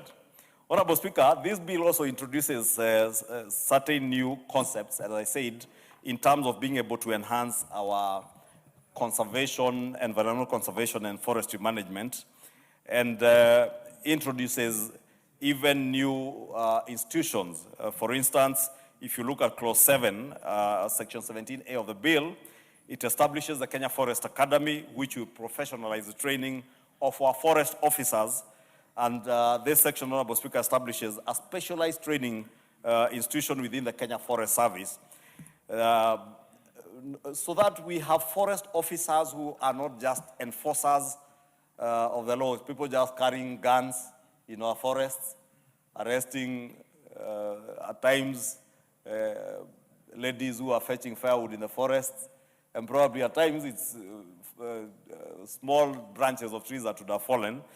But we have a professional service that understands what conservation is, so that even when you are stopping people from grazing illegally in our forested areas, they understand that part of the conservation that they should be doing is to ensure that the flora and fauna within the forested areas is maintained so that it preserves the moisture levels that are required for our trees to thrive.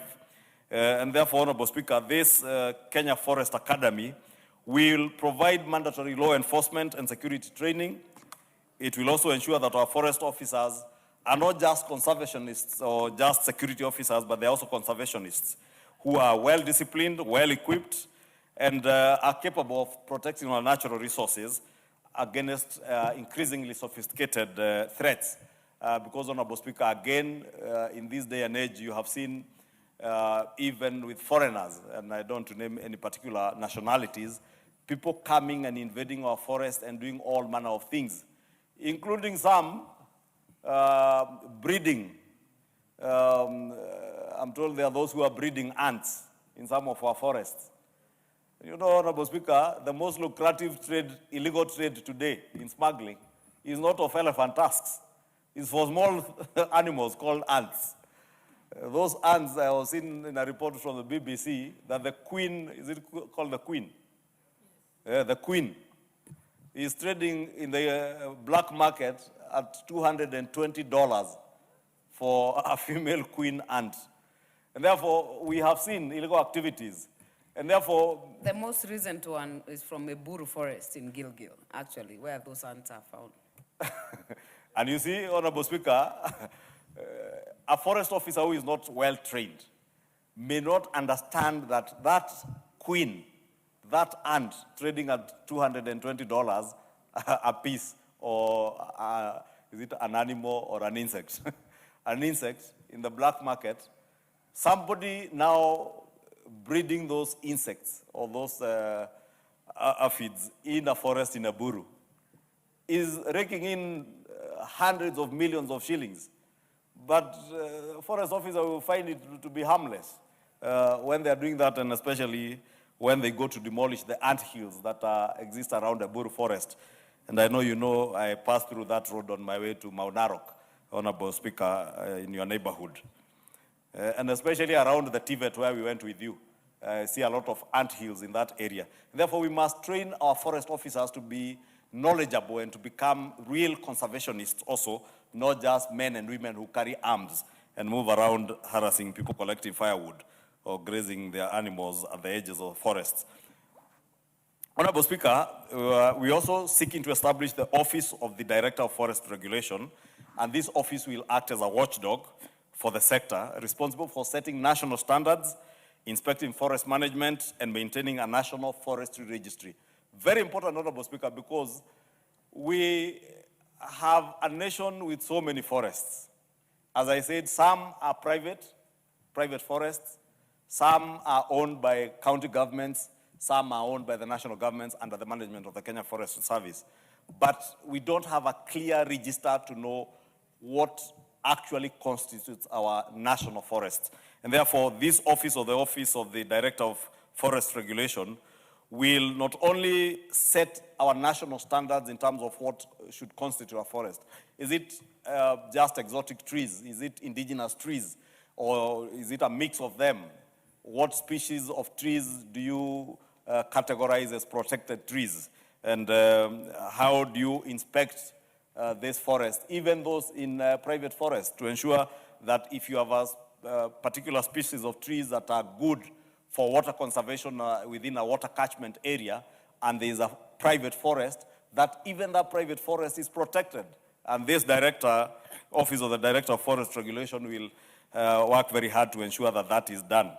Honorable Speaker, this also introduces what is that much needed oversight in terms of how we conduct our forests, including things like grading of timber, Honorable Speaker, and certification of experts. Today, I see people importing timber from our neighboring countries, from DRC, from Tanzania, some from South Sudan, and every Tom, Dick, and Harry masquerades as an expert in grading and certification of timber. And you get timber that you are told this is a very nice teak, well seasoned, but the moment you build a table like this with it, 3 months down the line, the timber warps and your table joinery separates. Even doors.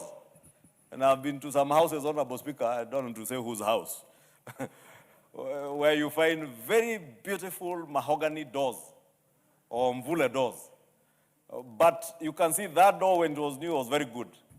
But with time, as the time passes, because the timber was not properly treated, the certification was not done, the seasoning was not properly done, then it warps and creates gaps. So when you are at the door, you can actually peep inside the house before the owner opens for you. I say I do not want to mention whose house it is because he is my former friend. Honorable Amboka pretends to know whose house it is, but I know he knows. I was actually interested, is a former friend, do they become an enemy or do they? No, they became rumor mongers, warmongers, tribalists, and I could no longer associate with them. Honorable Speaker, this office will also help us in traceability because, you know, in the modern world, everything from the food we are eating requires traceability. And so is our timber. We must have a system of traceability of Kenyan forest products in international markets so that when we grow timber for in our forested plantation areas, the timber that we grow for commercial use, then there's traceability so that if you were doing mvule wood, for instance, that you exported to Italy, then if there's a problem with that timber, we're able to trace back to the plantation where that timber came from. And that also enhances not just our market for timber or wood products, but also puts us at a standard that is there internationally, that you have traceability of all your products, including tree or wood products. Honorable Speaker, if you go to part 3 of the bill, under clause 10, I had mentioned that I host in my constituency the Kenya Forestry Research Institute. And I said part of what this bill also seeks to do is to anchor some of these institutions, and especially such research institutions in the Kenya KEFRI, Kenya Forestry Research Institute, to anchor it under this act, moving it away from what was then science and technology framework to its natural operational space now in the forestry area. And this KEFRI, Honorable Speaker, being anchored under this act will formalize its mandate as a lead agency in forestry research or in research in the forestry area and technology development, Honorable Speaker. As I mentioned, Honorable Speaker, it's important that we also develop seedlings and seeds for trees that will be able to survive in areas where the trees that we have today may not be able to survive. And KEFRI is doing a lot of this in terms of research, being able to research what kind of trees can do well in dry land forests. Because those of us who come from the northern parts of Kenya and other semi-arid and arid parts of this country, those places are that way because there was no forest cover. And therefore, even the rain falling in these areas was limited. But with science and technology today, Honorable Speaker, it's possible for KEFRI and other research institutions to develop varieties, seedling varieties that will be able to survive in these dry land forests, and therefore also be able to merge this dry land forest with pastoralism in what has been defined by scientists as agro-silvopastoralism, where you combine trees, crops, and livestock, and even fodder for livestock. And this is also about climate resilience and livelihoods, Honorable Speaker, because we want to get to a point where climate resilience and improvement of the livelihoods of people, and that's why I mentioned particularly those people who come from arid and semi-arid areas, that through this agro-silvopastoralism, you'll be able to do your pastoralism, but coexist with this dry land forests and also fodder for livestock and also crop farming to also alleviate hunger and food insecurity, and therefore address the livelihoods of the people that all these members here represent. Honorable Speaker, I know this bill is quite comprehensive. It's a very big bill, and I know it will be going to the Senate. Therefore, I do not want to belabor too much of it, and as I said, because the bill is still undergoing public participation. But allow me to mention one last thing, Honorable Speaker, on what is provided for under Clause 13 of the bill, on the PES, or the Payment for Ecosystem Services, that is creating incentives, Honorable Speaker, for forest owners for ecological stewardship. That, as I mentioned, Honorable Speaker, there are many people, including myself. I have a small forest in my small space in Kikuyu. And I have made you, Honorable Speaker, in every small space that I get in terms of land, I set aside a portion of it to develop a forest. I did not know this bill was going to become law, but I can see I am also catered for under this bill. Because if you are an owner of a forest now, however big, however small, you are in a way contributing to the ecology of our nation. And therefore, Kenyans will reap benefits from the forest that you own and that you're managing. And therefore, we are creating a framework that allows incentives to be paid to forest owners, whether it's public forests, community forests, because there are also people who have forests that are owned by the community on community land. There's a lot of that. I have seen a lot of that in Kajiado, Narok counties, and Samburu counties. And also private owners who manage their land to provide ecological services. For instance, as I said, there are people who, your land has a water catchment area that you are protecting and you are taking care of, or even a place that is a carbon sink and a carbon storage. You should be able to derive some value out of that. And that is why we are saying you will get a reward and you get payment for ecosystem services that you offer to the country.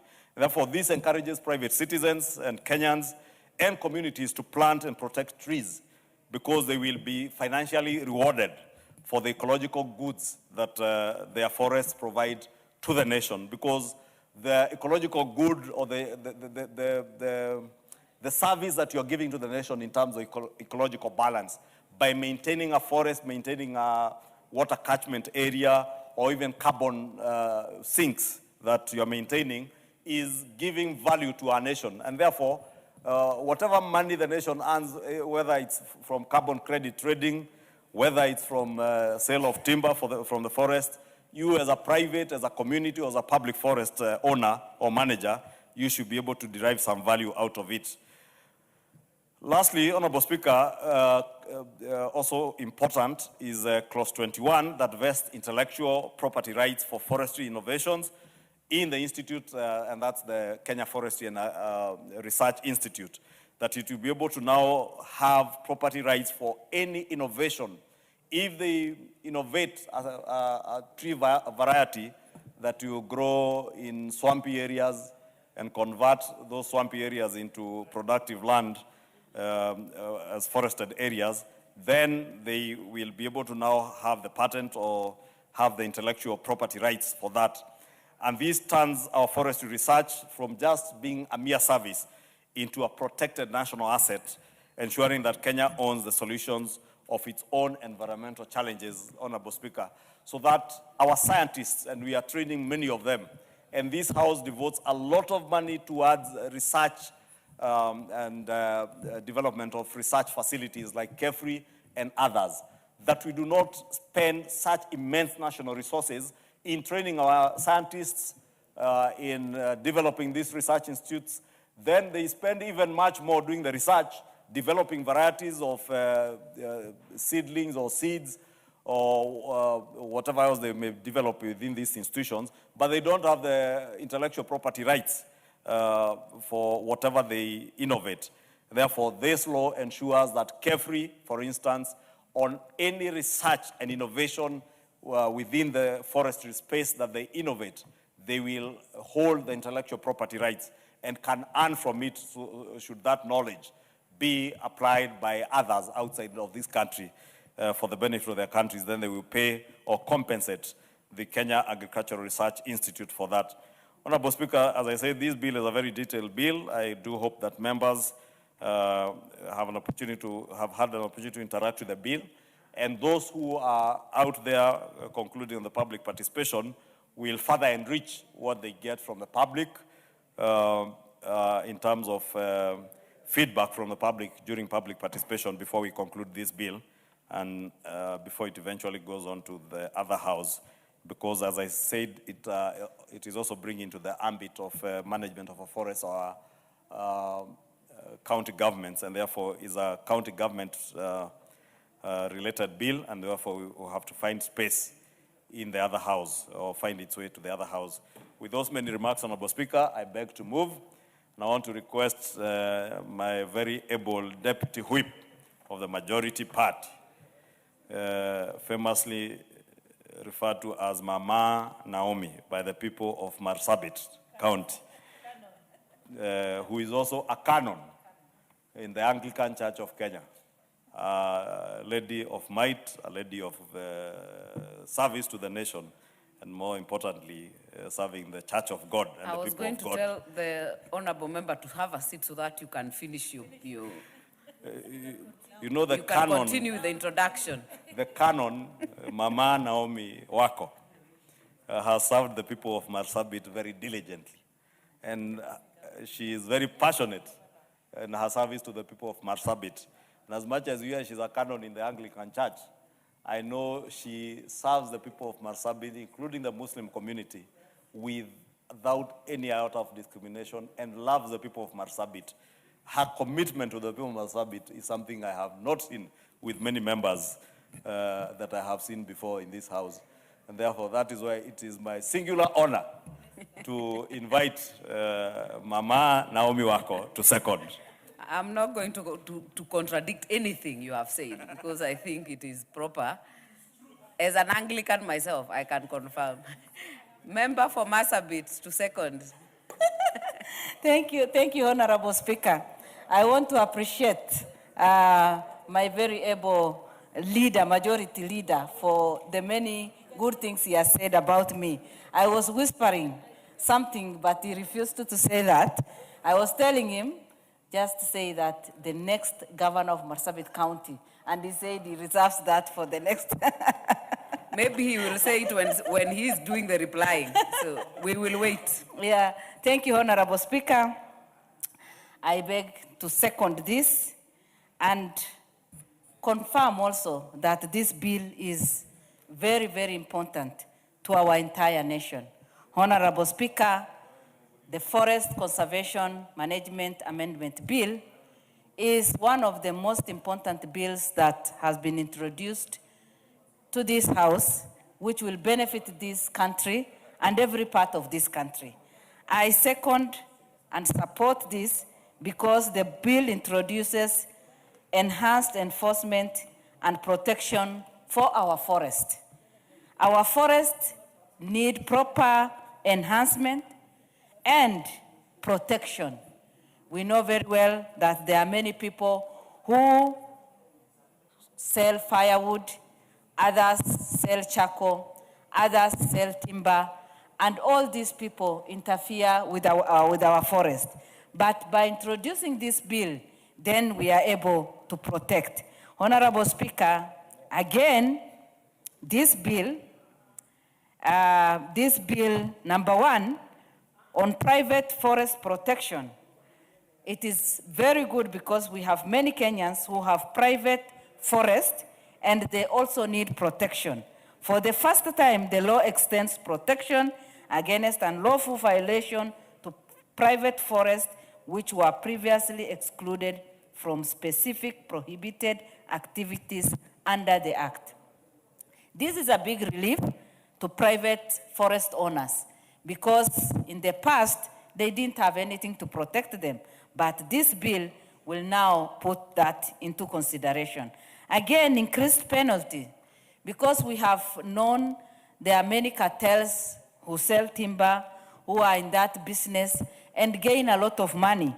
But many are the times that even when they do the wrong thing, the penalty is just 100,000, which is very minimal.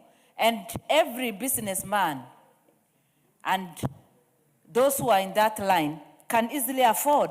But when we introduce 1 million, before you make any mistake, you have to put into consideration your steps and the penalties behind. So this is very good bill that will protect our forest and also give enough discipline to those who are in that business and to the cartels. Again, for the uniformed cadre, the bill streamlined the designation of uniformed and disciplined officers, mandating security training and oath of allegiance. Honorable Speaker, I come from Marsabit, and we have one very beautiful forest that covers 1,554 square meters. Honorable Speaker, that forest is what sustains Marsabit, and especially Saku, where I was born and brought up. We have all the big 5 animals, the wild animals. And we have elephants, we have giraffes, we have lions, we have everything there. And this forest is what sustains both the human beings and the wild animals. And even for the water that we have in Marsabit, this forest is the source. And that is why today I stand to support this. When we talk of the uniformed officers, Honorable Speaker, we have some officers who have misused their opportunity, who have misused their offices, and sometimes mistreat people, sometimes even participate in doing some funny businesses within our forest. But this bill will then take care of all that. Honorable Speaker, taking care of our forest, especially with this climate change, we will be able to overcome all the challenges that will come with the climate change. Again, water cycle regulation and purification. As I said, as people of Marsabit, we depend on that forest even for the water that we use and we have. Again, when we take care of our forest, soil stabilization and prevention of erosion, when the forest is well taken care of and well nurtured, then we are able to take care of erosion and prevent so many other challenges. Again, when you look at taking care of the forest, economic and sustainable livelihoods. Forests provide food, fuel, medicine, and jobs for millions of Kenyans. Honorable Speaker, we have no option but to support this bill and also protect our forest. Protecting our forest, by protecting our forest, communities can also reduce the risk of diseases spreading from wildlife for human beings and also balanced ecosystem. So with those few remarks, Honorable Speaker, I second and I encourage every honorable member to support and debate so that this bill will be ascended to and benefit the millions and millions of our country. Thank you, Honorable Speaker.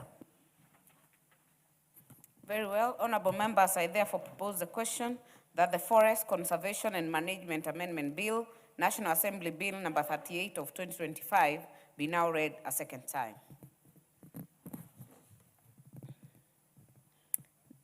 Dr. Mutunga. Thank you very much, Honorable Speaker, for the opportunity to contribute to this very important bill. Honorable Speaker, Kenya has less than 10% of forest cover. This is according to the report, the Kenya Forestry Resource Assessment Report of 2024. I start with this particular statement because we are confusing people when they speak of 12%, 13%, 14%. It is not true. Kenya right now is at 8.83% as per that report. If it has increased, then it's over the last 1 year, and I don't think it can increase by a significant proportion. Honorable Speaker, I start pessimistically because we need to improve on the forest cover.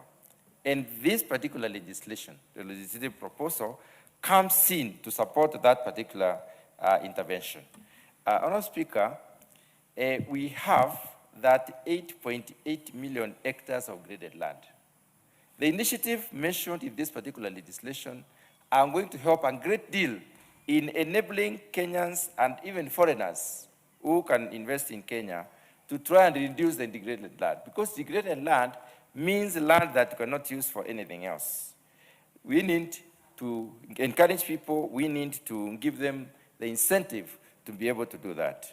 Environmental conservation is key to sustaining and protecting the diversity of our species. This country enjoys a wide variety of diversity because we have quite a number of agroecologies. We start all the way from the high altitude to the lowest, even to desert. And that way we are able to have many different varieties of trees, many different species of plants, fauna and flora that we can preserve in this particular country. And improving and increasing diversity is key in terms of enabling a country to have better environment and therefore to be able to benefit from the variety of the environment. Madam Speaker, the bill proposes several initiatives in form of institutions and in form of functions. It is proposes coming up with a professional service within the forest management system. Professionalizing an institution, a sector like forestry is key so that we may be able to have professionals growing in this particular area. Madam Speaker, forestry used to be offered as a unit or a course within the Kenyan education system.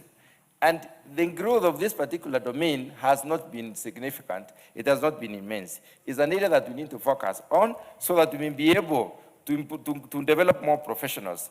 And this particular provision within this legislation is going to help us a great deal in improving on the scope of the professionals that we can develop, and therefore the domain that they can come up with.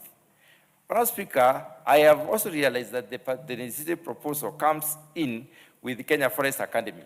Kenya Forest Academy is another form of specialization. It's creating an opportunity for us Kenyans and for the future generations of this particular country to know and to innovate, to dive deeper, to get to know what other species, what different types of species of trees, what different types of bushes can grow in this particular country.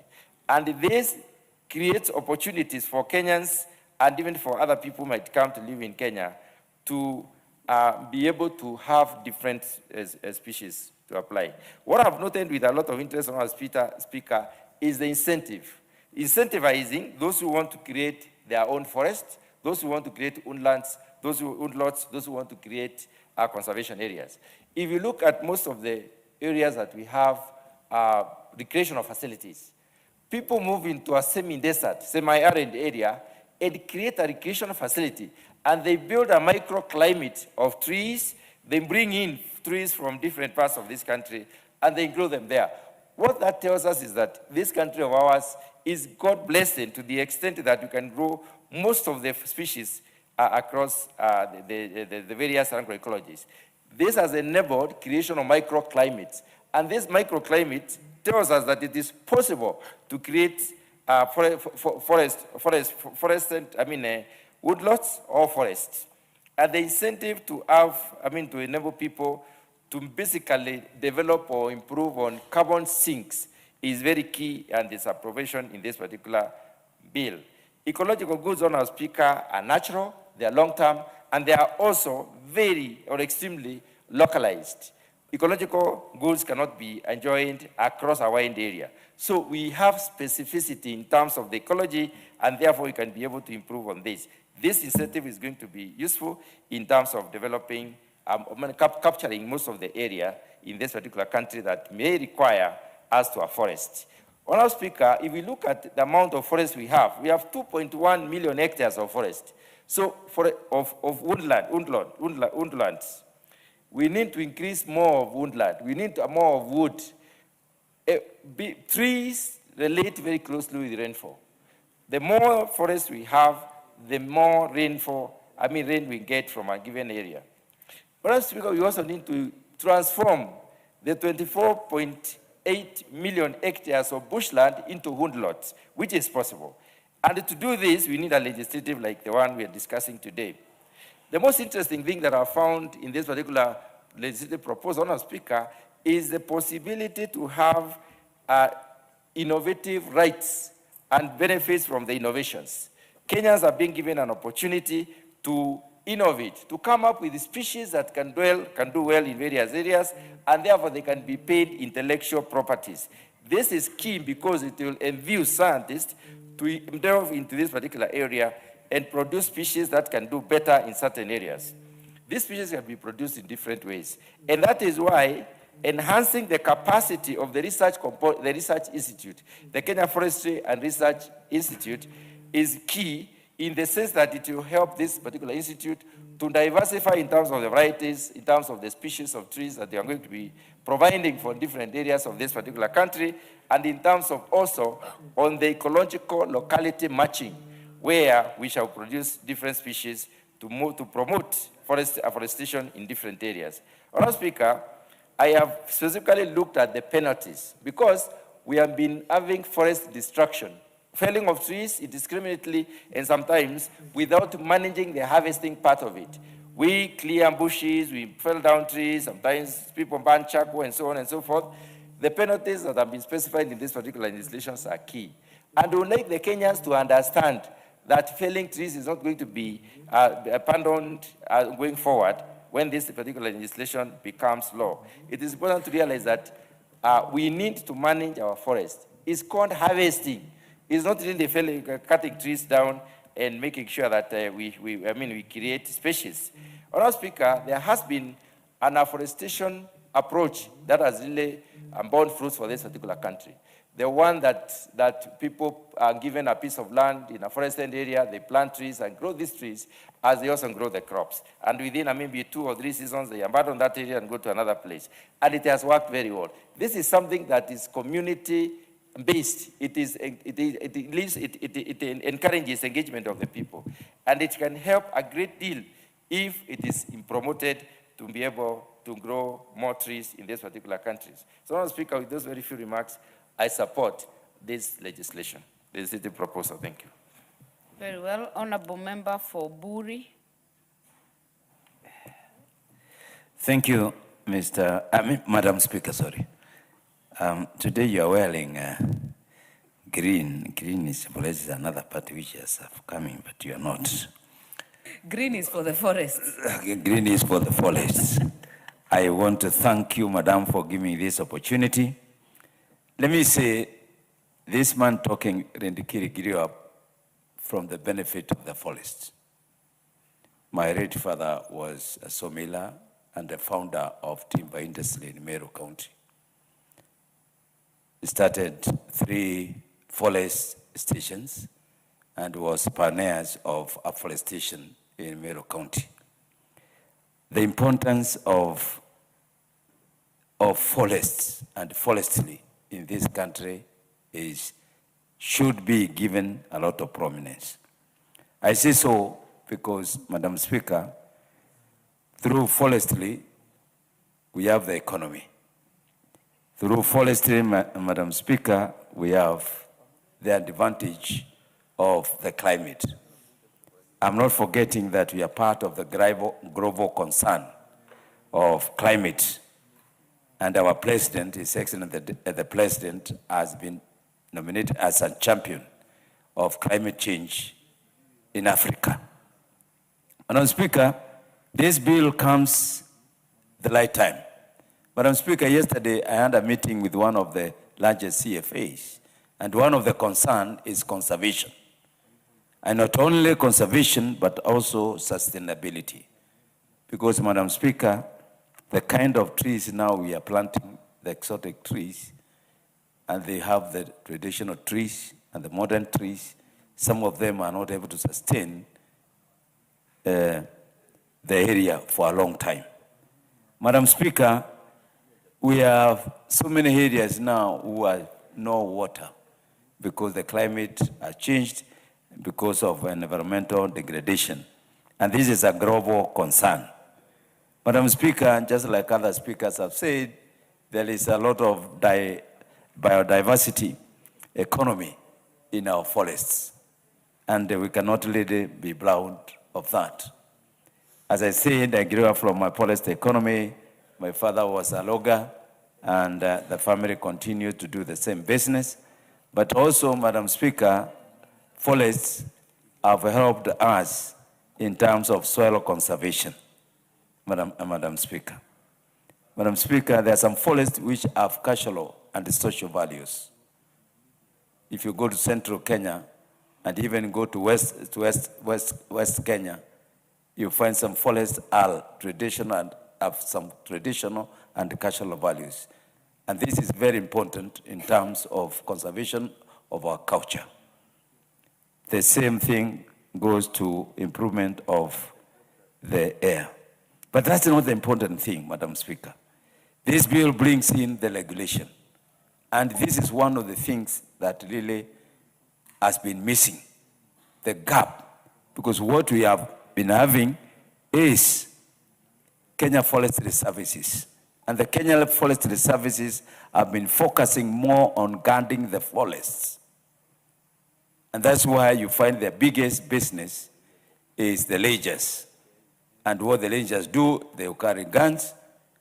And many of them have no clue of what conservation is. Because conservation is preserving what we have and enhancing what we have. And then sustainability is ensuring that whatever is there is sustained for a long time. So the regulator is coming in handy because now they'll be able to look at various aspects of what the economy that comes with forestry is bringing. One, Madam Speaker, is research, which I don't want to belabor more. Madam Speaker, where I come from a transition area. Mount Kenya on the upper side, and then we have at the middle a leeward area, which is more like northeastern, and then you jump, and then you start now the semi-arid area.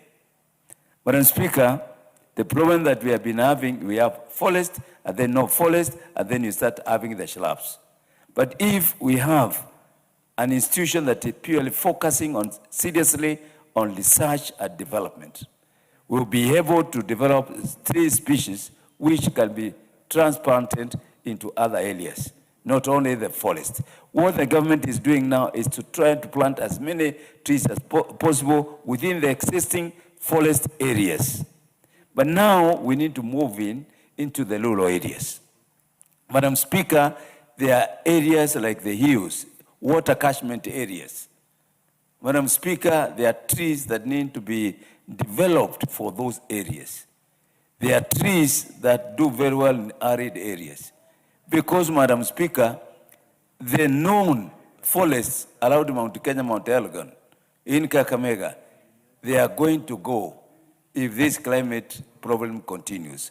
So we need to start developing new species of trees that can sustain the encroachment of the climate, degradation, and then we have to develop another forestry cover. Madam Speaker, the issue of funding is very important. And this bill is bringing that issue and element of funding, which is very, very important. Madam Speaker, the issue of training. Madam Speaker, I had the opportunity of meeting some people during the Africa Urban Forum last week.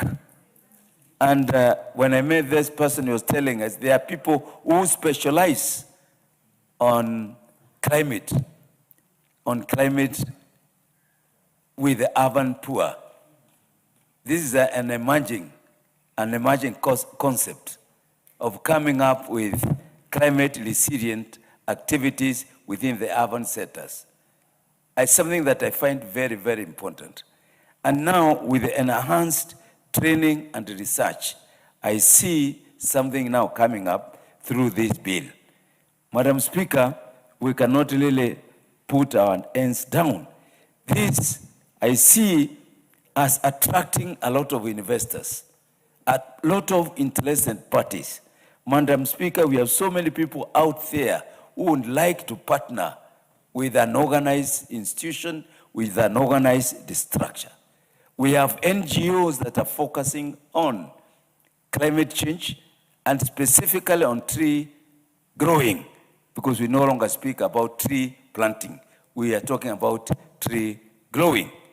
With now the regulator focusing and coming up with new ways of doing things, I see even coming up with forest in the rural areas in terms of fruits, because we have avoided that for a long time.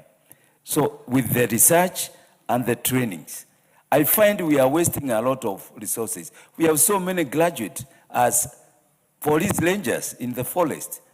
And some of these ones have gone to university, they have studied agriculture, they have studied forestry, they have done science-related concept on forestry. So I think this bill is coming in the hand way, the right time.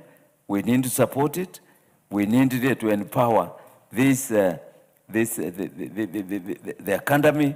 We need to empower the regulator. We need to start specializations. I like the area of penalties. Before I finish, Madam Speaker. Yesterday, we had a very serious argument with the CFA of, it's called Kamoro in Meru Bori constituency.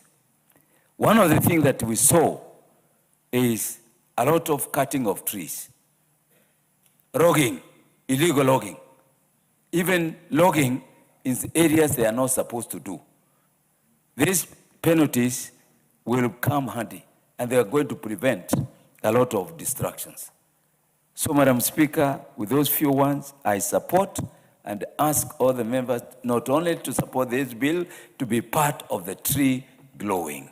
Each member of parliament here to go back to where we come from and we start growing trees. And specifically, we grow fruit trees for our people. I thank you, Madam Speaker. Very well. Member for Wajir North, Sanei. Madam Speaker, forests are our environmental asset. They are the refuge homes for our flora and fauna, and even human beings. Forests offer livelihoods to both animals and human beings. Forests, they are the signature of our diversity. In them, you find the bounties of nature. It's not a one tree. It is a composition of many different species, Madam Speaker. Forests are sources of water. They are rainmakers, indeed. From them flow the fountains of all forms of water, rivers that provide us with life. Madam Speaker, forests are the source, are indeed the sink of carbon, the biggest nuisance today globally to what we call climate change. They are the ones required to absorb the carbon so that we are safe on planet Earth. Without forest, then all other problems follow. Madam Speaker, forests are the generator of health indeed. Without forest, we will not be healthy. And the management and the conservation of all of forest means trying to fortify all those utilities we get from forests. It's about sustainable management, not managing it for today, but for posterity. Why should we do that? Because at the rate things have been going, the rate of desertification, the rate of deforestation, illegal logging, all kinds of negative anthropogenic activities have to be maintained and managed. And conservation, for that matter now, means at least a planned use, protection, and preservation. Preservation bringing in the aspect of wise use of our natural resources. Using it today and making sure that whatever we are using is available for generations to come, a sustainable basis. Madam Speaker, the bill from the outset brings in the devolution of forestry in Kenya Forest Service. That is in sync, in consonance with our constitution, that there is a devolved component of the Kenya Forest Services. So that in itself makes what was existing to be in tandem with our constitutional order. Madam Speaker, it also uplifts our legal framework from where it was to an international level, so that it is at par with all the international practices. So it uplifts the legal framework, our local legal framework, Madam Speaker.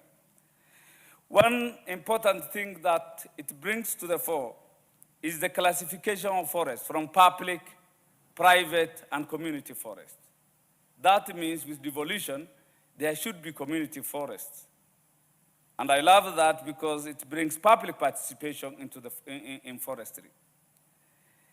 Madam Speaker, it brings reforms in institutions. It has proposed the creation of Forest Regulatory Directorate, which is concerned with standards, and Kenya Forest Academy for training, specialized training, and for refresher courses. Madam Speaker, in ourselves, it has brought in the aspect of dry land forestry. Forests are not only in the high altitude areas. Bushlands, woodlands are also part and parcel of our forests. So by harvesting water and making sure that there is forestry in the ourselves, drylands, that is a welcome move, Madam Speaker. It brings the aspect of enforcement very well. Kenya Forest Service warders have been transformed to a disciplined force, a disciplined team, uniformed and disciplined, meaning they shall be enforcing. They shall not just be watchers. They will not just be like security guards as it was, but now they will have that further teeth to enforce, the muscle to enforce that which is within, under their mandate, under the armpit of Kenya Forest Services. Madam Speaker, the legal framework for managing carbon trade has been brought in.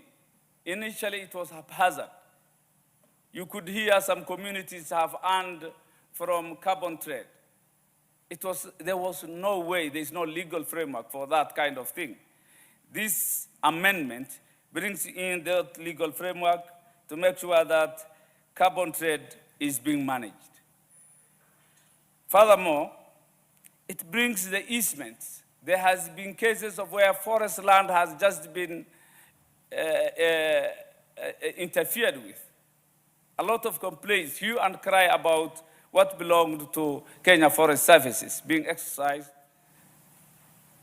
Now, it allows a way to make sure that there are easements in case there is need for public utilities, be they roads, other infrastructure for public good, not against conservation and management of our forests. Madam Speaker, it also brings in that aspect of managing fragile ecosystems. Ecosystems that are fragile, sensitive, that need to be taken care of. Any move to exploit such ecosystems will be so disastrous. So to make sure that they are not disturbed, this bill accommodates and takes notes of sensitive, fragile ecosystems that needs very serious care. And that brings in the work of the Kenya Forestry Institute that is concerned with making sure that indigenous forests, we have had issues where some particular trees were being brought to the country. and they have colonized and taken over rangelands, grazing areas, to the detriment of other growths, other trees. With this amendment, there is need to make sure that our native trees, indigenous woodlands, are protected. And with those few contributions, it is a very comprehensive amendment bill I entirely support. Thank you. Very well. Omanyo, member for Busia. Madam Speaker, I'm waiting to comment on my committee report.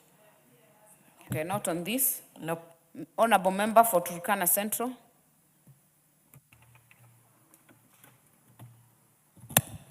Madam Speaker, thank you so much. I want to make contribution on this bill, amendment bill. Although sometimes people confuse Turkana not to have a forest. We have Loima Forest in Loima constituency. Madam Speaker, this 13th Parliament, if I may start, has done a lot on climate change. And if I take record, this could be the third amendment we are introducing to support issues on climate change. Madam Speaker, you recall when Kenya was just given chairmanship to champion issues of climate change, and our president was nominated for that task, we had to amend the Climate Change Act in 2023. And that act brought in the issue of Kenya National Carbon Registry. Madam Speaker, as at now, we are optimistic that by 2032, we will be able to plant 15 billion trees. And this bill is in support of the same. Another amendment we introduced into the Climate Change Amendment Act 2023 is the issue of environmental bonds. Sorry, not on the Climate Change Act, but on the Mining Amendment Act of 2025, which was actually a Senate bill.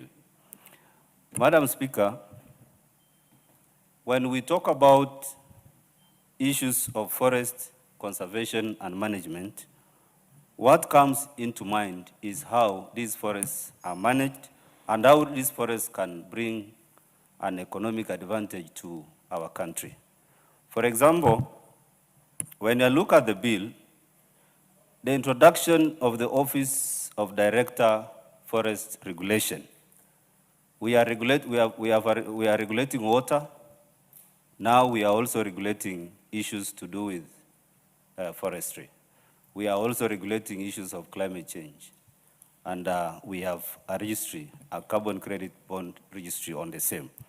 Madam Speaker, this is a plus to issues of forestry, conservation and management. And compliance is very important.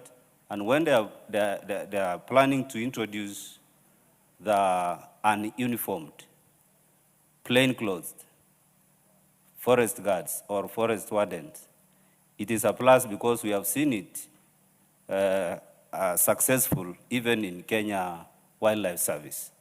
And if we are also introducing it here, it is a plus, and issues of compliance will actually be successful.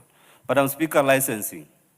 There is an haphazard way of logging in this country. And if licensing will be controlled, and even certification is going to be controlled, Madam Speaker, we will be into the right trajectory as a country.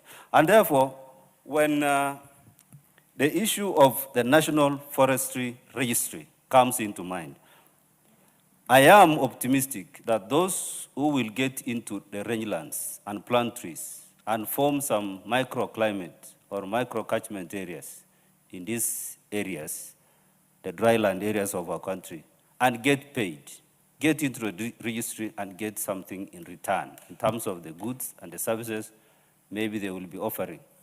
Even this dream of 15 billion trees will be realized. And therefore, Madam Speaker, what I'm left with is how forestry and climate change, in terms of the carbon credits and in terms of the forestry registry, will contribute to our GDP. The issue about carbon credit bonds, if an evaluation is going to be carried out in tandem with the issues on forestry, I will say Kenya, in terms of forestry, will be contributing to our GDP immensely. Because when you look at how our GDP is reported, nothing at all is recorded on forest as an economic base for this country. And therefore, Madam Speaker, I want to say that the bill in itself is enhancing forestry conservation and management, especially when you look at the parent act or the existing act on forest conservation and management of 2016. You will realize that, Madam Speaker, concessions, which is guaranteed, is a dream that this country needs to exercise or to implement, because all our forests are owned by government, but there is nothing out of it that we are able to achieve. And therefore, if this bill will help us unlock that potential, that will be a great contribution to this country. I submit, Madam Speaker, and thank you. Very well. Member for Igembe South, Honorable John Paul. Thank you. Thank you, Madam Speaker, for giving me this opportunity to contribute on this bill. Madam Speaker, this bill has come at the right time when this country is suffering shortage of water, shortage of indigenous trees, Madam Speaker, and livelihood, Madam Speaker. Because for some years now, Madam Speaker, we have suffered a lack of rainfall. And through the forest, Madam Speaker, they help in conserving the environment and improving on the climate, Madam Speaker. So it is a good bill, Madam Speaker. Madam Speaker, this law also will help the governance of the Kenya Forest Service, the county government management, and the community, Madam Speaker, on how the governance of the forest will work, Madam Speaker, because for some years now, the management of forest, Madam Speaker, has been centralized at the national level. But through this law, it will help on the policies which are supposed to be undertaken by the county government and the actions which are supposed to be taken by the community, Madam Speaker. Also, the permits which are issued to the community, Madam Speaker, will be near, or they will bring the service near to the community, Madam Speaker. So for one to get a permit, Madam Speaker, that person will not be required to travel far to get the permit, since this will be done at the county level. Madam Speaker, also, the community have suffered, whereby the community who takes care of a forest does not benefit from the benefit which are gotten from that forest. For example, this law will improve on the benefit which the community are supposed to get, like carbon credit. The carbon credit, Madam Speaker, the people who are currently benefiting are the investors, the people in Nairobi, are the people who are benefiting from the carbon credit. But the people who take care of the forest, Madam Speaker, does not benefit at all from the credit finance, which normally are given to benefit the community. So this law, Madam Speaker, will make it clear how people are supposed to benefit, the share which they are supposed to get, the share which the county is supposed to get, and the share which the national government is supposed to get. Madam Speaker, also, this law is encouraging the agroforestry, whereby the community or the private people can plant the trees, Madam Speaker. This will help in improving the tree cover, because in Kenya, last time when I was school, Madam Speaker, I learned that in Kenya the forest cover was only 3%, but now it is improving through the initiative of the government, encouraging people to plant trees. And this bill also is doing the same, whereby the private people are being encouraged to plant trees because there is benefit from there. And the trees, Madam Speaker, in this case, they are the fruit trees which can benefit the people directly through getting food from there, or even the animal feed which they can get from the forest, Madam Speaker. Also, Madam Speaker, this law or this bill is targeting the academy, whereby the KFS or the Kenya Forest Service officers can go and get the late or the current advancement on how to man the forest, on how to collaborate with the people. Because, Madam Speaker, the people of this republic have suffered a lot from the officers from KFS, whereby people are intimidated, but through the academy, the officers will be professional because of the training which they will undergo in this academy, Madam Speaker. So generally, this bill is a good bill, and it has come the right time, Madam Speaker, whereby it is recognizing that the county government and the role the county government is supposed to play, and the role which the community is supposed to play on the conservation of the forest. So thank you, Madam Speaker, and I beg to support. Member for Mwingi West. Thank you, Madam Speaker. Although I was waiting to speak on the next bill, but let me begin by appreciating the importance of forest conservation and management, Madam Speaker.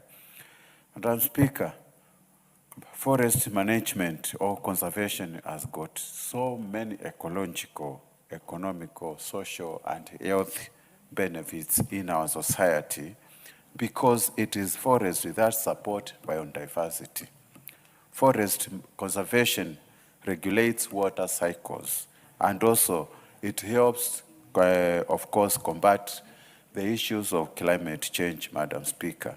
And more importantly, Madam Speaker, forest conservation purifies water systems, which is a very important aspect in our lives. Madam Speaker, the bill's main objective is actually seeking to establish a legal framework relating to forest management, which is supposed to be in tandem with the modern realities we are experiencing currently during this climate change. Madam Speaker, I've just quickly gone through the bill, and Clause 6 is very interesting because it's talking about promotion of efficient water harvesting. It has been raining in Kenya throughout, and we must be very lucky. There are countries like Israel, which actually, Madam Speaker, receives rain once a year. But we have got 2 rain patterns almost everywhere in this country. But most of the water we get just surface water and just runs up to Indian Ocean, and there is no actually benefits when it comes to issues of harvesting it. Madam Speaker, we need to emphasize on issues of efficient water harvesting and management technologies for us actually to benefit in terms of rain-fed agriculture, Madam Speaker. Madam Speaker, we have been relying our agriculture too much on rain-fed agriculture, and it is high time we start harvesting water so that we can cure the perennial challenge of food insecurity we have in the country if we are going to harvest water efficiently. Clause 4 has also provided the headquarters. We've never actually known where the Kenya Forest headquarters are. Most of the time people assume it's in Nairobi, but I've seen the bill as now specifically designated Kiambu County, or rather Kiambu as the headquarters of this new forestry services, Madam Speaker. Madam Speaker, Clause 6 also has developed agroforestry and commercial forestry in private and community land, providing the issues of private land ownership and also community land ownership. And it is very clear we have to come up with a strategy that will help in conserving our environment. The bill has also empowered Cabinet Secretary to handle the issues of the officers, and it will bring the discipline and harmony in these issues of managing the forestry. Madam Speaker, I'm very happy to see establishment of Kenya Forest Academy. Of course, it is going to have a lot of benefits because most of the engineers, most of the officers will get training, proper training in terms of the issues of forestry management. This academy also will also help our country in research, matters of research, and we will be able to actually adequately manage our forestry the way we are supposed to do it. There will be additional functions of county governments because counties have been following our regulations. When Mr. President declared we are going to plant 10 million trees, counties had no additional functions on that. And it is high time the counties also start realizing we need to protect environment and forestry together, Madam Speaker, for the benefit of our people. With those few remarks, I support, and this is a very important bill. We cannot exhaustively talk about it. I'm happy we are going to introduce the issues of penalty for the offenses of exporting or importing a forest product that is prohibited in our country, and many other issues. With those few remarks, I fully support. Thank you, Madam Speaker. Very well. Honorable Ntwiga, member for Chuka Igambangombe.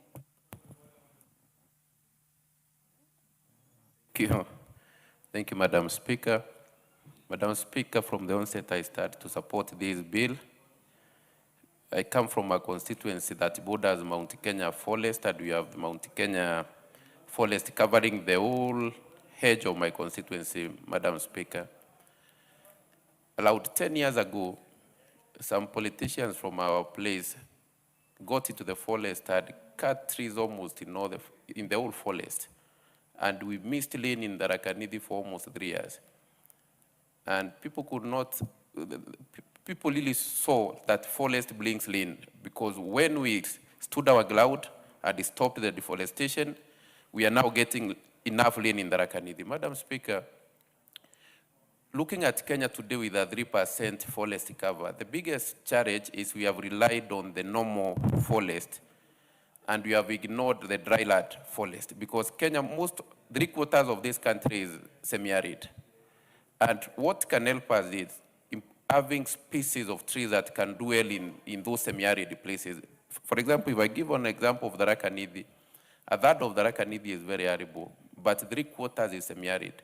So if we rely just on Mount Kenya forest, Madam Speaker, then it means that we'll be relying on a very small forest cover. So we need to improve on dryland forestry so that if you look at areas like the whole of Northeastern and many places of this country are dry. So we can't only rely on the normal forest. Madam Speaker, we have another threat in our forest, and that is deforestation by tea companies.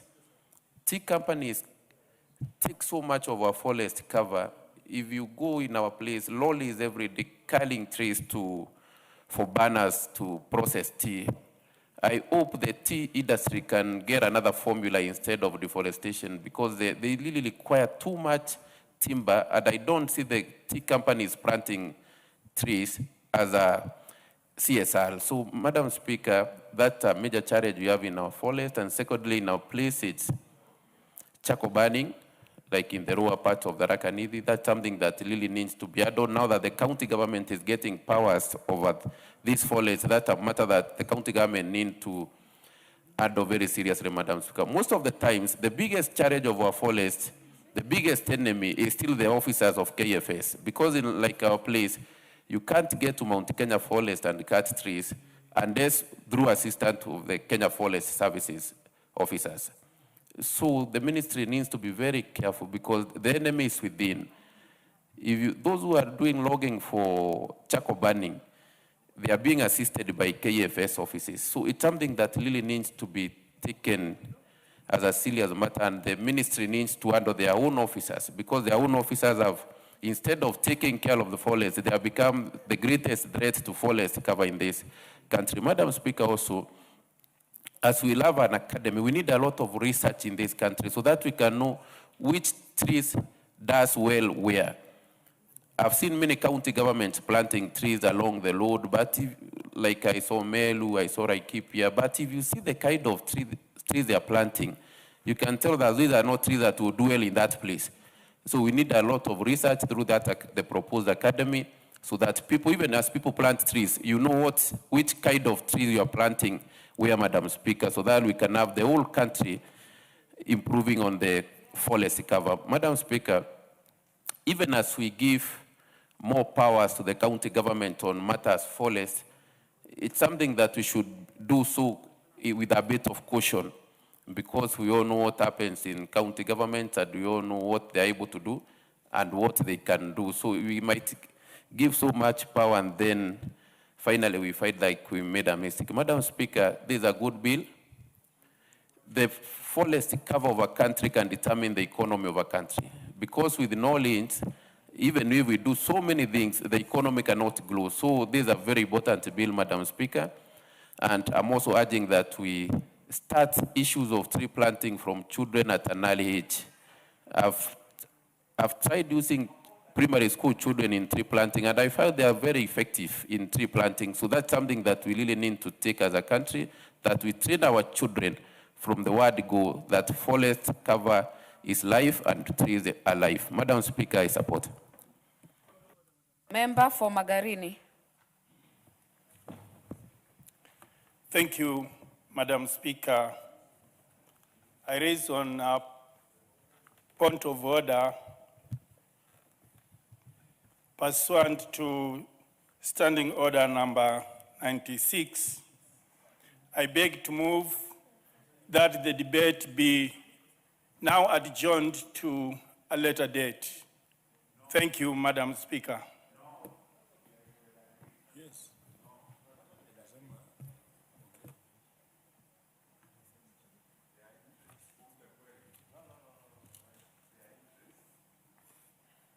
But you will...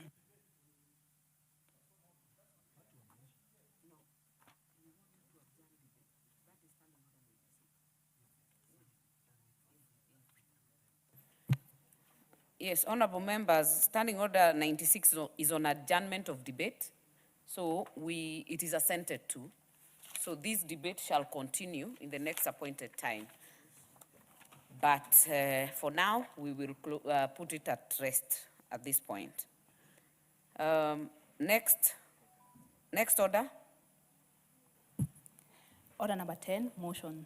7th report on the audited accounts of various state corporations for the financial years 2018-2019 to 2020-2021. Resumption of debate. Honorable members, this motion had been effectively moved and debate started. But from my panel, I don't see any member interested to speak to it. Honorable Mogaka, why are you raising your hand?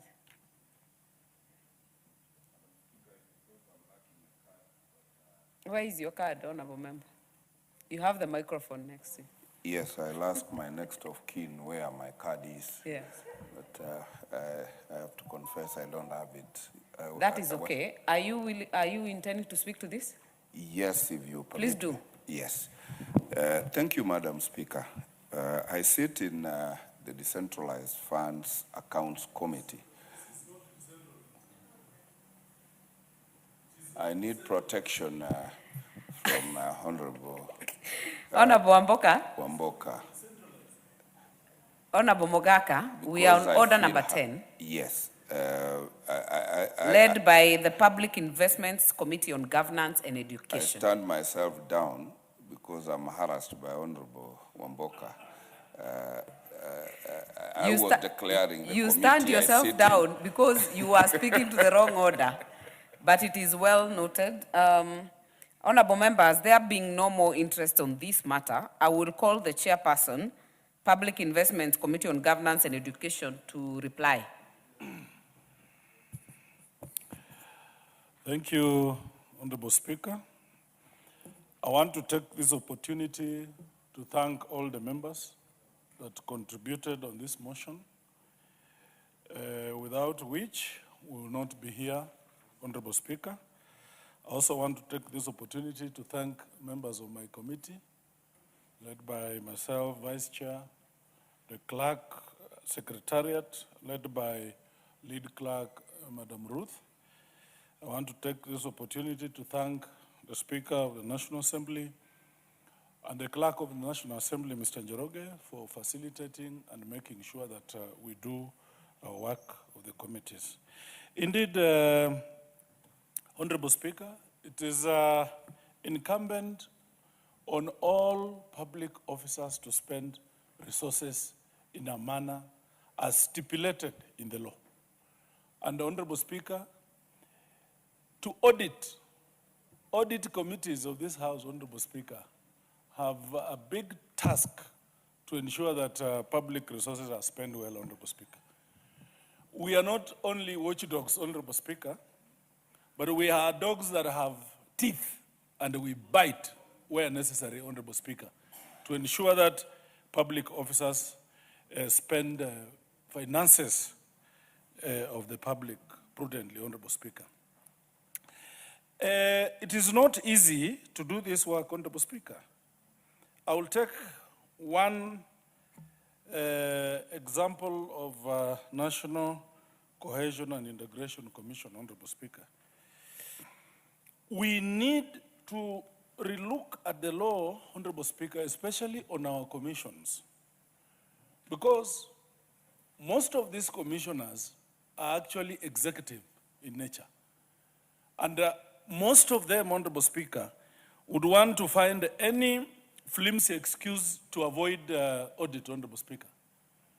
NCIC commissioners, the one that lapsed, the one Honorable Ichungwa has been reprimanding in this House, and indeed all of us, Honorable Speaker, in this House, that they eat a lot of money and they do nothing, Honorable Speaker. We called these commissioners to come and attend audit, Honorable Speaker, to be asked questions. They refused to come, Honorable Speaker. And now we are invoking standing orders of this House, Honorable Speaker, to ensure that they come and face the audit, Honorable Speaker. Some of them go to an extent of even trying to twist the committee members, Honorable Speaker. Some even go to an extent of using some members to try and intimidate the committee members and the committee therefore, Mr. Speaker. But I want to thank the Speaker of this House and the clerk for staying firm, because indeed it's not easy, Madam Speaker, to be in this space of audit. It's not easy. For example, just to take members through, Honorable Speaker, the commissioners of the NCIC, Honorable Speaker, they overspend 132 million unauthorized, Honorable Speaker. Monies which they don't want to come and face accountability, Honorable Speaker. So we want to thank all members of this House, Honorable Speaker, and promise the House that as members of Public Investment Committee, we are going to do all that is within, Honorable Speaker, our purview to ensure that everybody is brought under audit. Another example, Honorable Speaker, is the same NCIC. They overspend their domestic travel, domestic and foreign travel by 112 million, Honorable Speaker. Honorable Speaker, they overspend, they had a contract for painting services. They overspent by 7.5 million. Honorable Speaker, the office maintenance, they had a contract for repair of 921, which overshot, Honorable Speaker, to 11 million without any approvals, Honorable Speaker. We are saying that all those charged with the responsibility of ensuring that finances are spent well must and will be forced to ensure that all that is done and spent well, Honorable Speaker. I want to thank everyone. I want to thank the Chair. I want to thank the Speaker. And I want to thank all the members for having contributed on this motion. And thank you, Honorable Speaker, for the opportunity to move. Asante sana.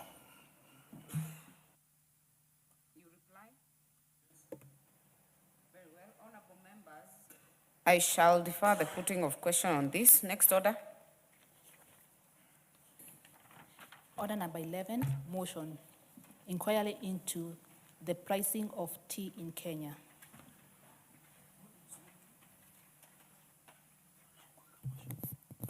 Chairperson, Departmental Committee on Agriculture, are you in the House? If you're not, we shall defer that order. Are you? Yes, Honorable Mogaka.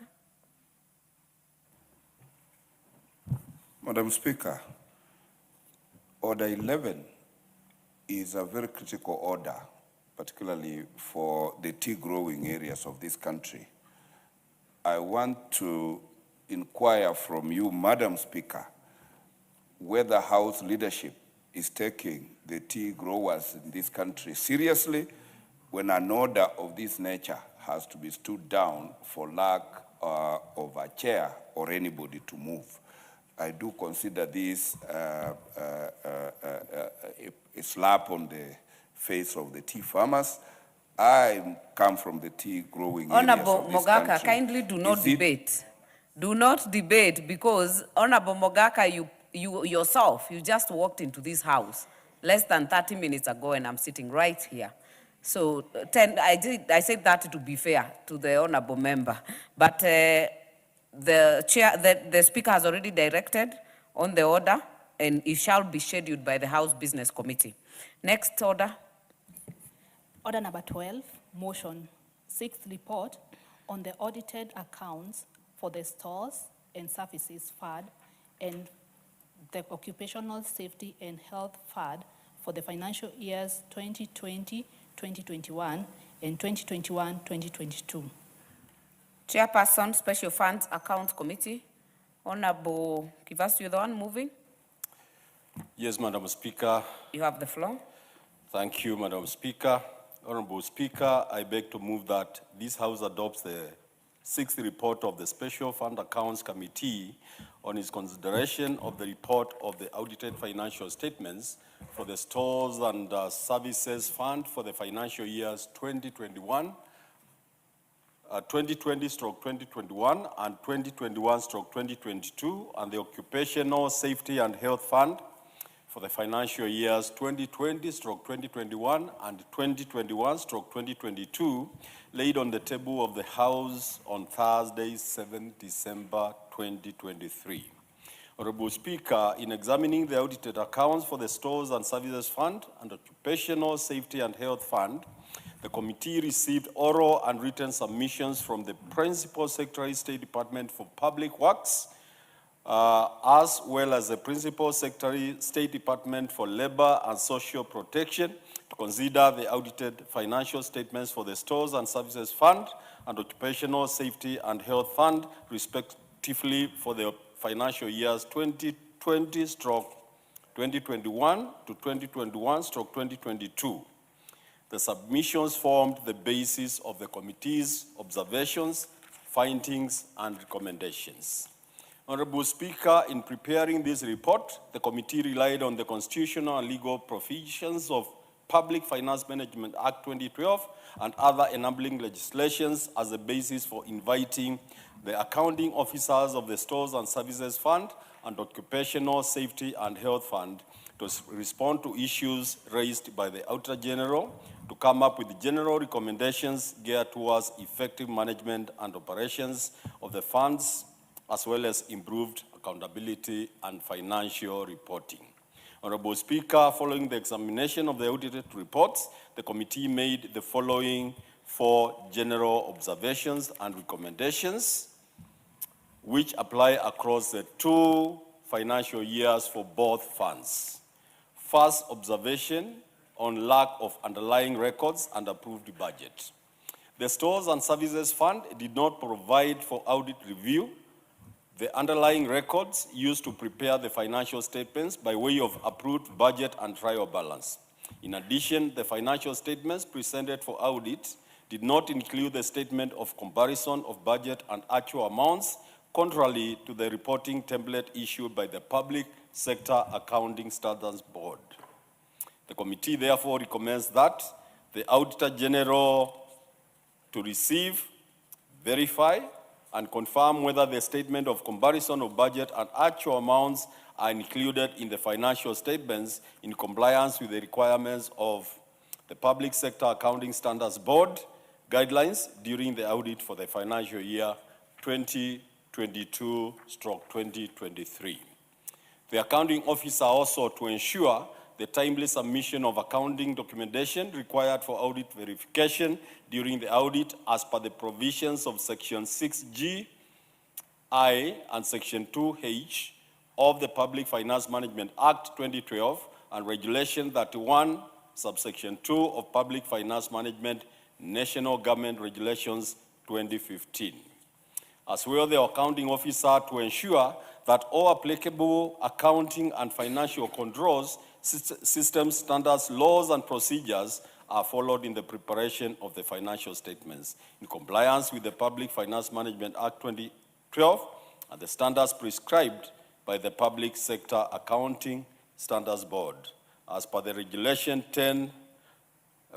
104, Subarticle 4 of the Public Finance Management National Government Regulations 2012.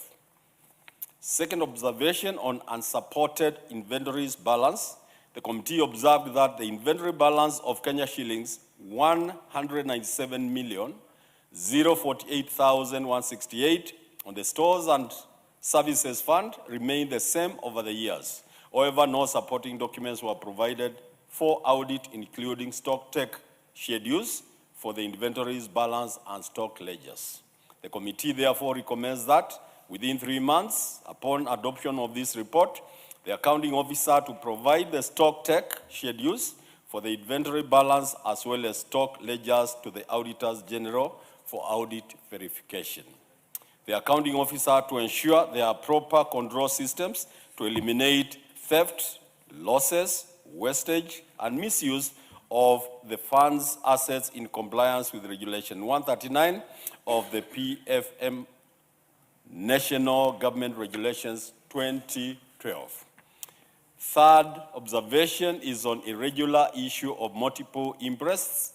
The committee observed that the expenditure records on the Occupational Safety and Fund indicated that new interests totaling to Kenya shillings 675,200 were issued to officers who had not surrendered previous interests. Consequently, the management was in breach of Regulation 92(4)B of the Public Finance Management Act, National Government Regulations 2015, which prohibits the issue of new interests to persons that have not surrendered once. The committee recommends that the accounting officer ensures that Regulation 93, Part 4B of Public Finance Management Act, National Government Regulations 2015 is always complied with when issuing temporary interests.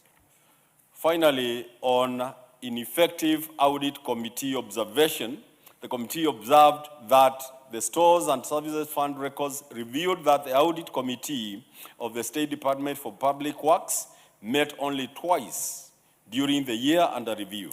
This was contrary to Regulation 179I of the Public Finance Management National Government Regulations 2015, which requires the committee to meet at least once every 3 months. The committee therefore recommends that the accounting officer ensures compliance with the Regulations 179I of the Public Finance Management National Government Regulation 2015, which requires that the audit committee meets at least once every 3 months. In conclusion, Honorable Speaker, I wish to register my appreciation to the officers of the Speaker and the Clerk of the National Assembly, the honorable members of the committee, the parliamentary liaison officers of the Auditor General, the National Treasury, and the committee secretariat for facilitating the work of the committee and making the production of this report possible.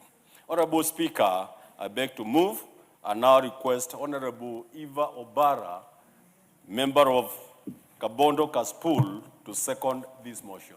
Thank you. Very well. Honorable Obara. Thank you very much, Honorable Speaker. I rise to second the motion that this House adopts the 6th report of the Special Funds Accounts Committee on its consideration of the Auditor General's report on the financial statement for the Stores and Services Fund and Occupational Safety and Health Fund for the financial year 2020-2021 and 2021-2022.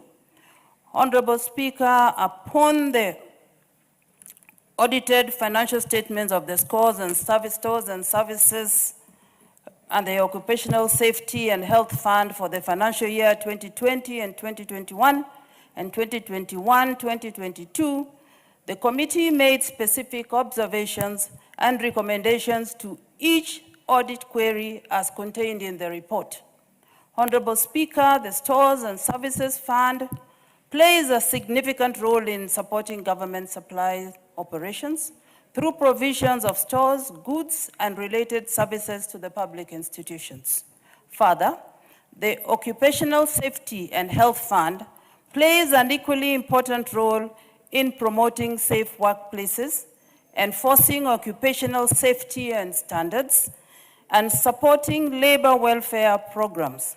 Therefore, effective management of both funds is necessary to ensure prudent use of public resources, strengthen accountability and transparency, and enhance service delivery to the citizens. Honorable Speaker, the observations that have been highlighted by the mover reflects a pattern of inadequate financial control, poor documentation practices, and insufficient oversight that, if left unaddressed, undermines the principle of accountability, transparency, and value for money on the management of public resources. Honorable Speaker, the recommendations of the committee are clear and time-bound, calling upon the accounting officers to remedy these deficiencies within the defined timelines, and to ensure full compliance and applicable laws, regulations, and financial reporting standards.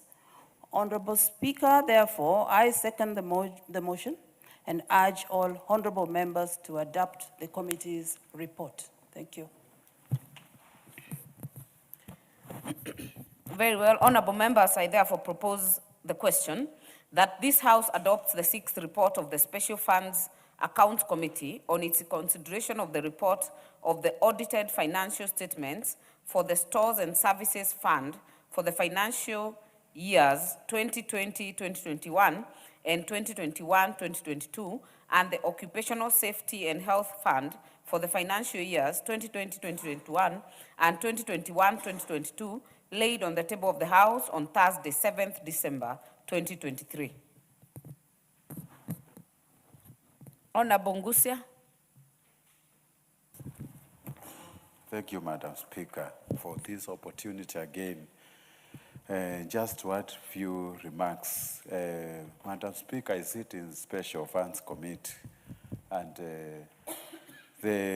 of course, the PS and the CEO appeared before the committee to introduce the evidence. Madam Speaker, the movers just moved, and let me begin by saying that overall, all the funds we have audited so far, there is serious lack of records and approved budgets in most instances, Madam Speaker. We need to take this matter seriously, because every time there has been either under budgeting or over budgeting, sometimes without the authority or the approval from the relevant authorities, Madam Speaker. And this fund is very important when it comes to issues of supplies in our public institution, Madam Speaker. There was also unsupported inventories balances most of the time. And a figure of 197 million is a lot of money, Madam Speaker. And if there are no records or records are not produced in time to the auditor, it should automatically amount to a modified opinion. And that is why we need seriousness, and also to make sure, because most of these public institutions are fully and adequately supplied by qualified staff, they need to take the management of records and inventories seriously, Madam Speaker. There was also an element of irregular issue of multiple interest. Most of the staff, they just file interest, they just go and they get interest, but there are no supporting documents to explain why they warrant to receive interest. And this is a serious issue that needs to be controlled. If we are sure we are going to ensure the value for money in our public institutions. And also, there was also an effective audit committee. Audit committee, especially the internal committee, is very crucial when it comes to issues of managing internal control systems, or rather implementing the safety measures that are supposed to be instituted by the institutions to make sure proper and efficient utilization of the public resources are done. Madam Speaker, those are some of the issues we need to do to make sure these funds is adequately, or rather efficiently used to ensure there is value for money, and to ensure the 3 E's in public management sector, Madam Speaker. We recommended that most of these irregularities, which resulted to modified opinion, should be rectified within 3 months across. So it is upon the Committee on Implementation to make sure these issues are properly and adequately addressed to ensure there is sanity in terms of the funds management. And with those few remarks, Madam Speaker, I support this report. Very well. Honorable Member for Chuka Igamba Ng'ombe. Madam Speaker, thank you. Mine is just a general comment. Having listened to Honorable Guna, the chair of the committee, and I listened to the chair of the Central Fund when he was talking, it seems like it's a major problem across our parastatals and government institutions of spending money without approvals. It seems like a disease that is all over, because the complaint is the same, that they overspent without approval, they shot above their budget. So it seems like a serious matter that this house needs to look at, because we can't have government officers who don't follow the law when it comes to spending. And we know as a country we are going through hard economic times, and when we sit here to look at reports where people are spending money without following any law, and they are spending government money without any approvals, and we are the house that allocate money, we are the house that appropriate budget, it's a matter that we need to take very seriously as a house. Thank you, Madam Speaker. Honorable Naomi Wako.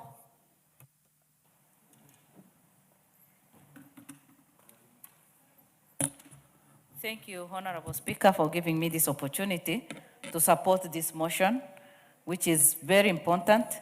Motion on the audited accounts for the Stores and Services Fund and for the Occupational Safety and Health Fund for the financial year 2020, 2021, and 2021, 2022.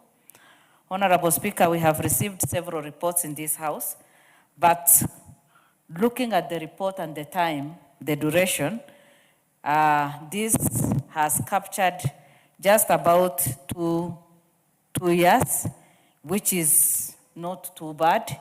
And having reported to this House, with all the observation, I want to congratulate the committee members. Honorable Speaker, these funds provide significant advantages by creating structured financial approach to safety and directly reduces workplace incidences. This is very, very relevant to any workplace because of what it does. But when you listen to the report, Honorable Speaker, lack of records. The chair said that they observed lack of records of audited reports. This is very unfortunate because if those reports are not there, you cannot know what has been happening in the past. And again, if we want proper accountability to be done, all the past records must be there, and also proper planning must be there.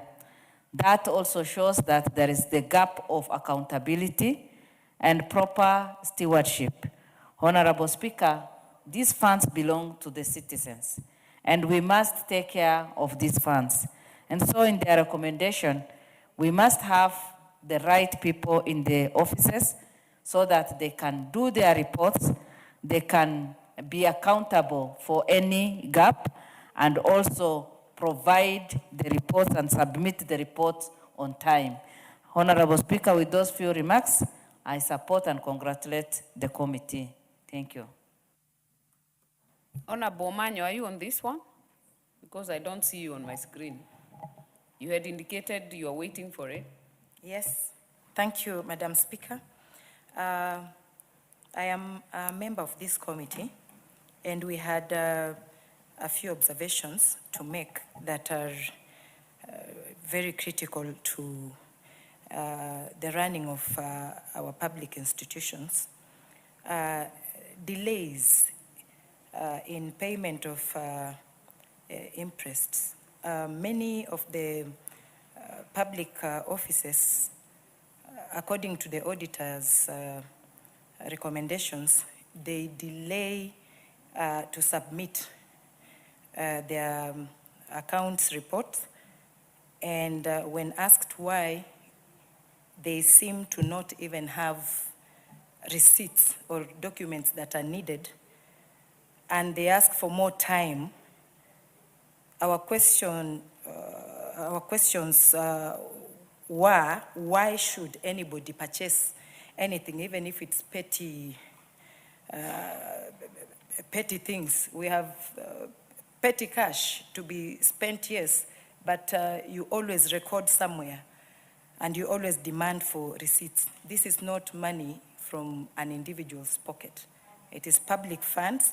However little, it has to always be accountable. So we noticed that many institutions suffer financial misappropriation because when you lack documents, it means you have created an avenue for fraud, for corruption. And it gives the auditors hard time to finish their work.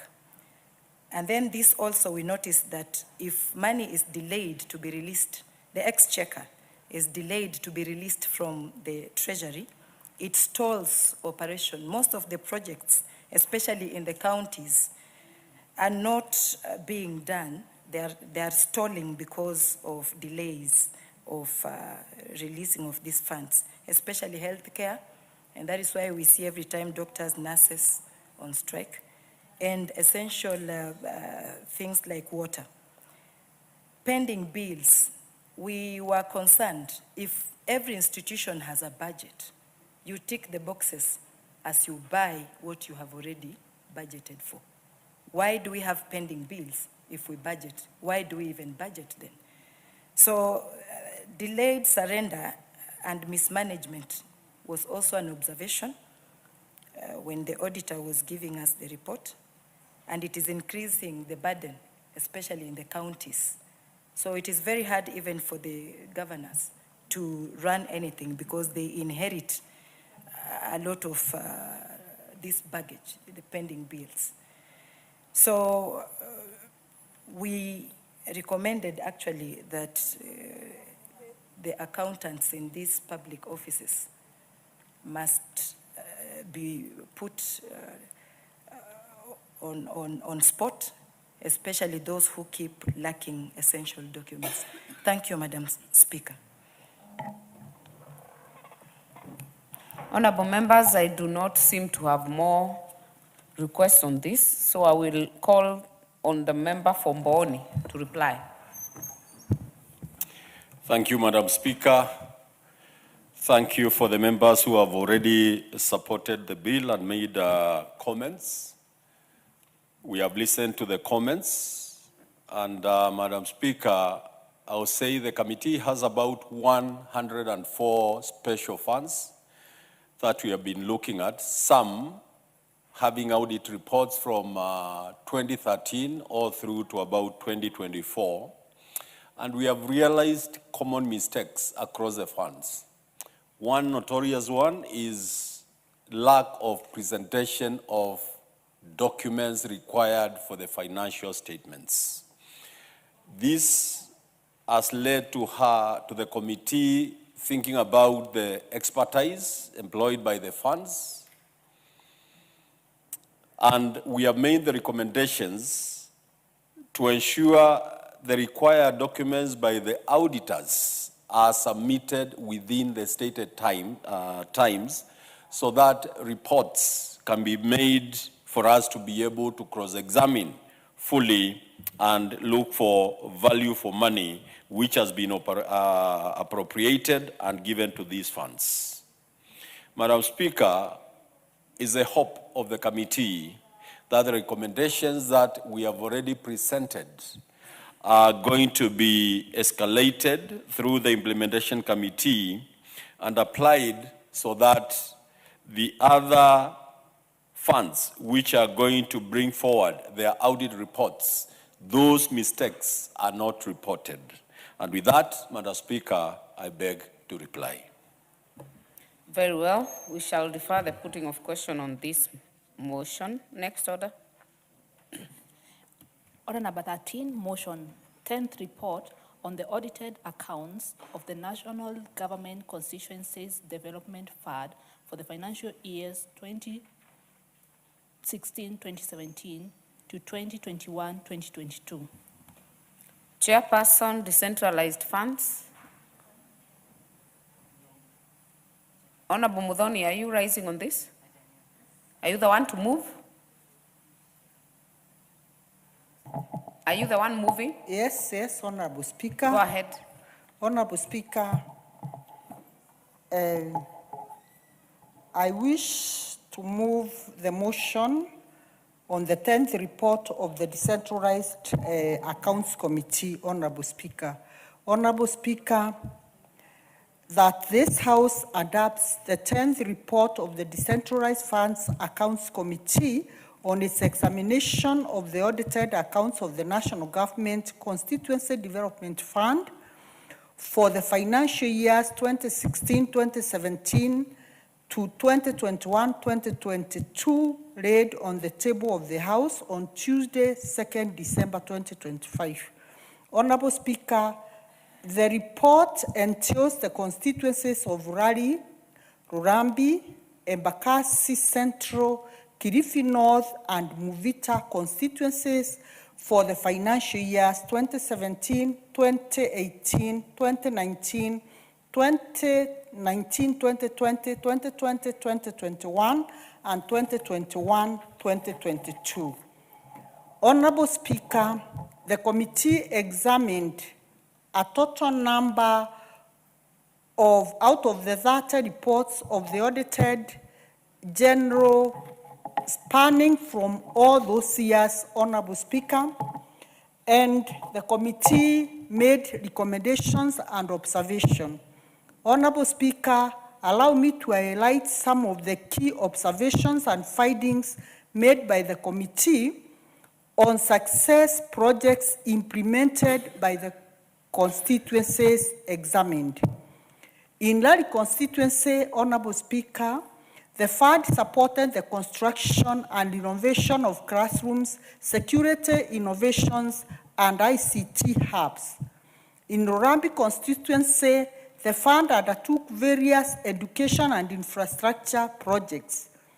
In Embakasi Central constituency, the fund implemented several development initiatives in a densely populated urban setting, among others. In Kilifi North constituency, the fund supported education, security, and community development projects. In Muvita constituency, the fund financed projects in education, security, and social infrastructure, all under which are split in the NGCDF Act. Honorable Speaker, the specific issues that concern and require this House attention, Honorable Speaker. 1, project implementation delays. The committee observed that constituencies experienced significant expenditure resulting on stalled projects. These delays were primarily due to late and perennial exchequer release, which are always delayed from the National Treasury. Then the outstanding land issues, Honorable Speaker, the committee observed that during the period under review, Rurambi and Kilifi North constituencies faced unresolved land matters, especially due to delays in acquisition of the title deeds.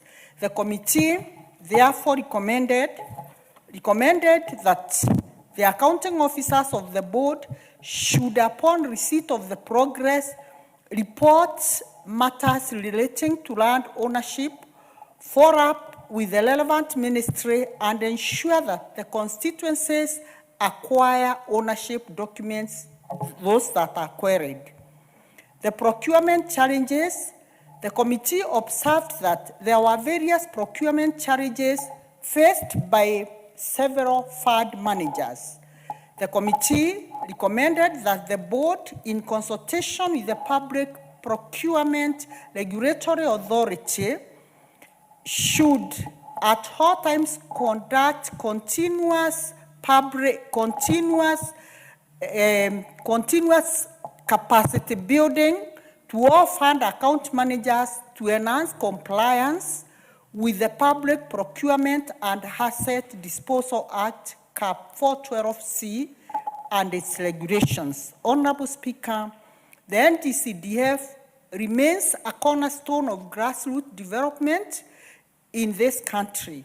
The implementation of this report will safeguard these resources, enhance accountability, and ensure that the fund continues to serve the people of Kenya effectively. Honorable Madam Speaker, the recommendation of the committees are aimed at strengthening the governance framework of the fund, ensuring that every shilling allocated to constituencies is used prudently to the benefit of all Kenyans. Honorable Speaker, I would like to thank the committee members for their dedication, the office of the Speaker and the clerk for the support accorded to the committee in discharging their mandate. Honorable Speaker, I beg to move, and I would wish to ask Honorable Patrick Monene to second. Thank you, Honorable Speaker. Member for Igambangombe. Thank you, Madam Speaker. I'm normally the member for Chuka Igambangombe, Madam Speaker. Igambangombe is one ward. It's Chuka Igambangombe. Yes, Igambangombe is one ward. So when you say member for Igambangombe, some people might feel different. It is on record, member for Chuka Igambangombe. Thank you, Speaker. Honorable Speaker, I beg to second the motion that this House adopt the 10th report of the Decentralized Funds Account Committee on its examination of the report of the Auditor General on the financial statements of the Lali Constituency, Lulambi Constituency, Embakasi Central Constituency, Kilifi North Constituency, and Muvita Constituency for the financial years 2016-17, 17-18, 18-19, 19-20, 2021, and financial year 21-22, Madam Speaker. Honorable Speaker, I agree with the issues moved by the chairperson as they are the deliberations of the committee. Moreover, I would like to reiterate the following. One, timely disbursement. The National Treasury should ensure timely and adequate disbursement of funds to NGCDF board to prevent the storing of projects and other absorption of budgets. Number two, digitization and automation. The accounting officer should ensure the full digitization and automation of the bonds operations by the head of financial year 25-26 to enhance data accuracy and financial management. And number three, Madam Speaker, capacity building. The NGCDF board should conduct annual sensitization of its staff on IPSES reporting standards to minimize the future audit qualifications. With those remarks, Honorable Speaker, I beg to second.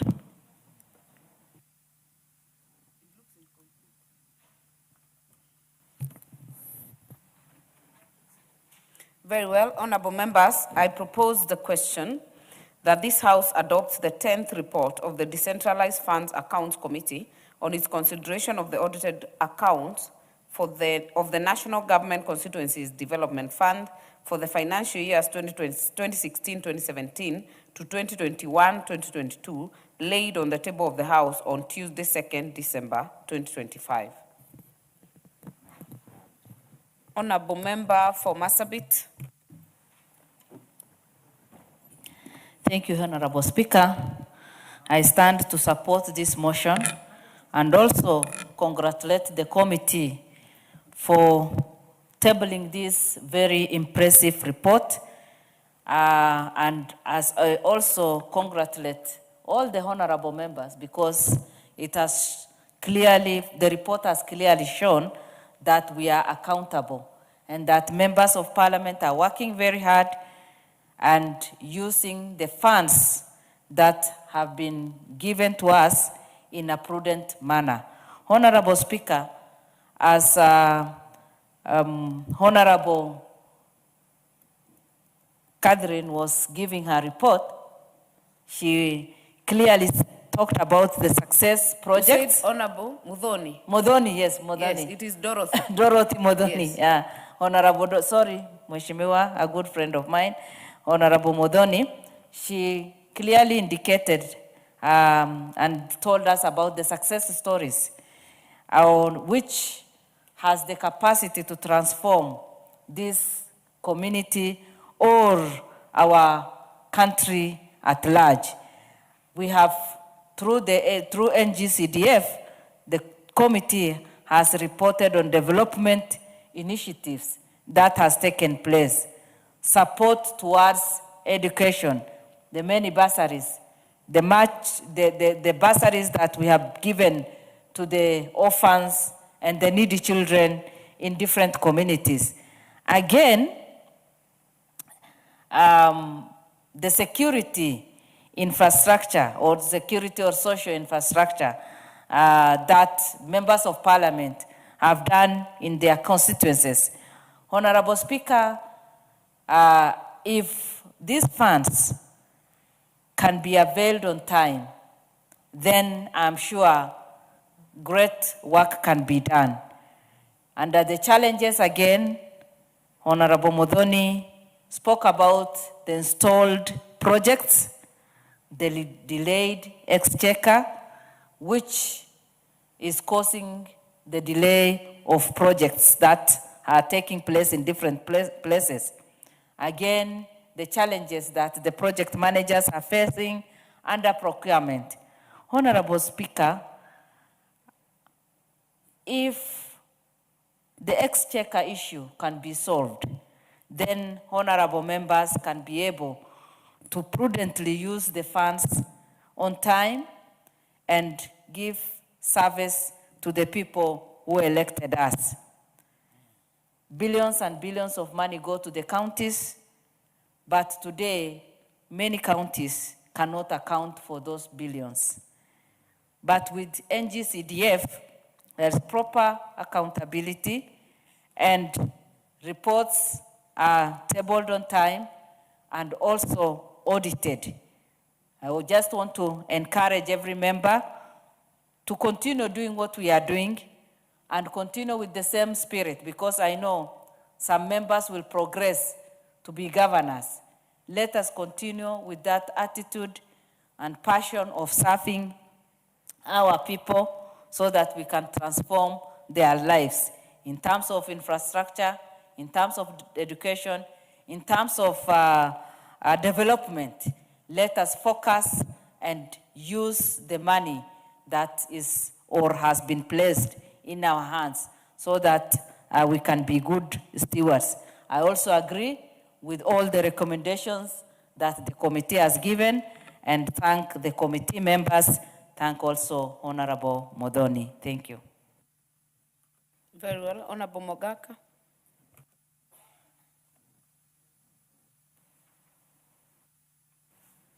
Thank you, Madam Speaker, for allowing me to also make a contribution to the report of this committee to which I belong.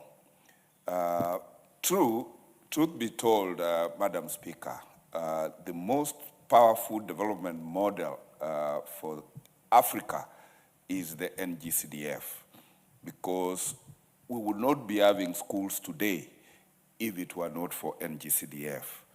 Our security and the institutions that provide security within our constituencies would be completely deficient were it not for NGCDF.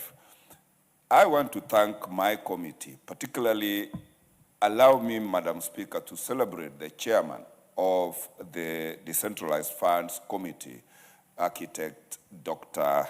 Gideon Muliongi, for navigating the committee to look at audit reports from as far back as the year 2013.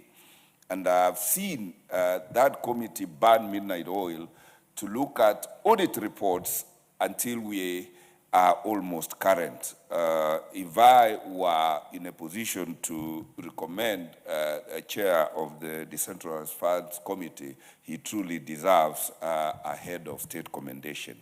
But getting back to the report, Madam Speaker, looking at the audit reports that have been tabled before the committee, we have had clear challenges that the exchequer gets delayed and auditors year after year raise a query on the rate of absorption of NGCDF.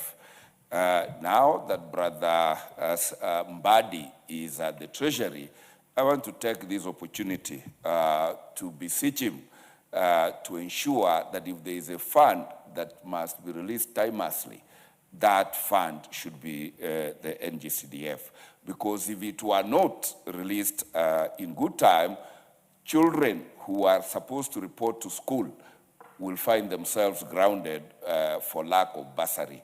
And it is therefore critically important that particularly the bursary component of the NGCDF should be released not more than 3 months upon approval by Parliament of the finance bill of each year.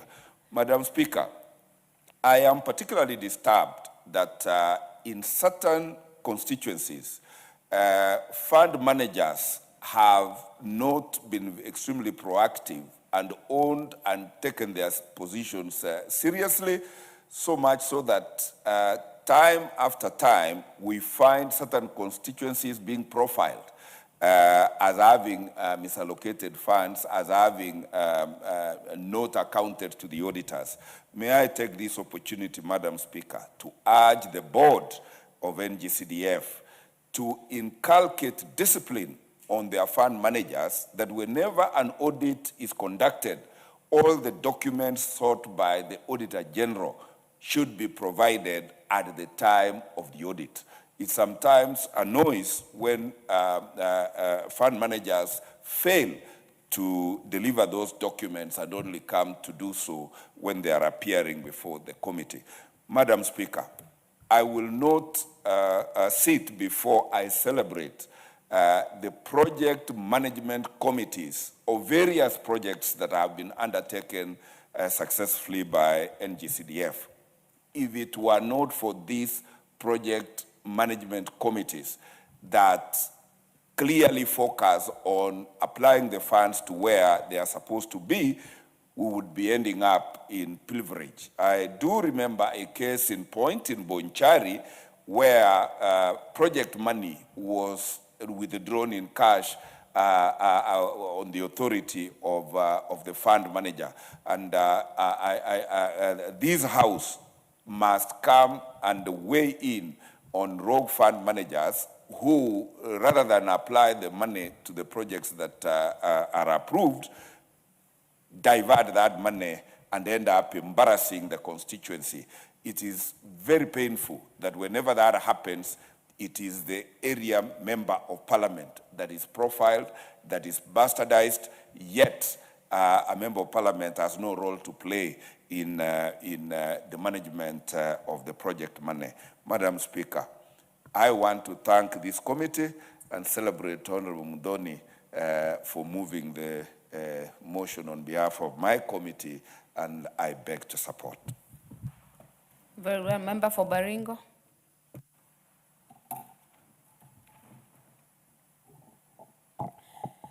Thank you so much, Madam Speaker. I also want to support my friend Honorable Mudhoni for seconding on behalf of the committee this report on the 10th Decentralization Funds Accounts Committee on audited statement of NGCDF. Madam Speaker, specifically on these constituencies of Lari, Lirambi, Embakasi Central, Kilifi North, and Mvita constituencies for the financial year 2016 up to 2022. Madam Speaker, I must say, as a member of parliament representing a county or a member of county MP, if there's anything apart from our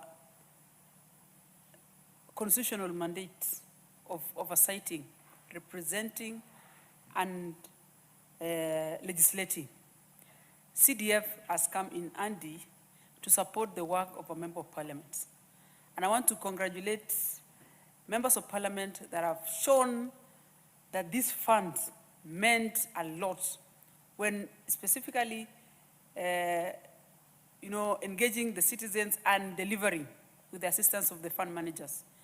And case also, Madam Speaker, I have been your high supporter and fan in TikToks and Facebooks, and I watch you when you're launching these projects, and it gives a lot of, a beautiful image that as leaders, we get into that soft belly and touch the lives of people when you are opening new schools and giving quality and dignified education, specifically for primary and secondary schools.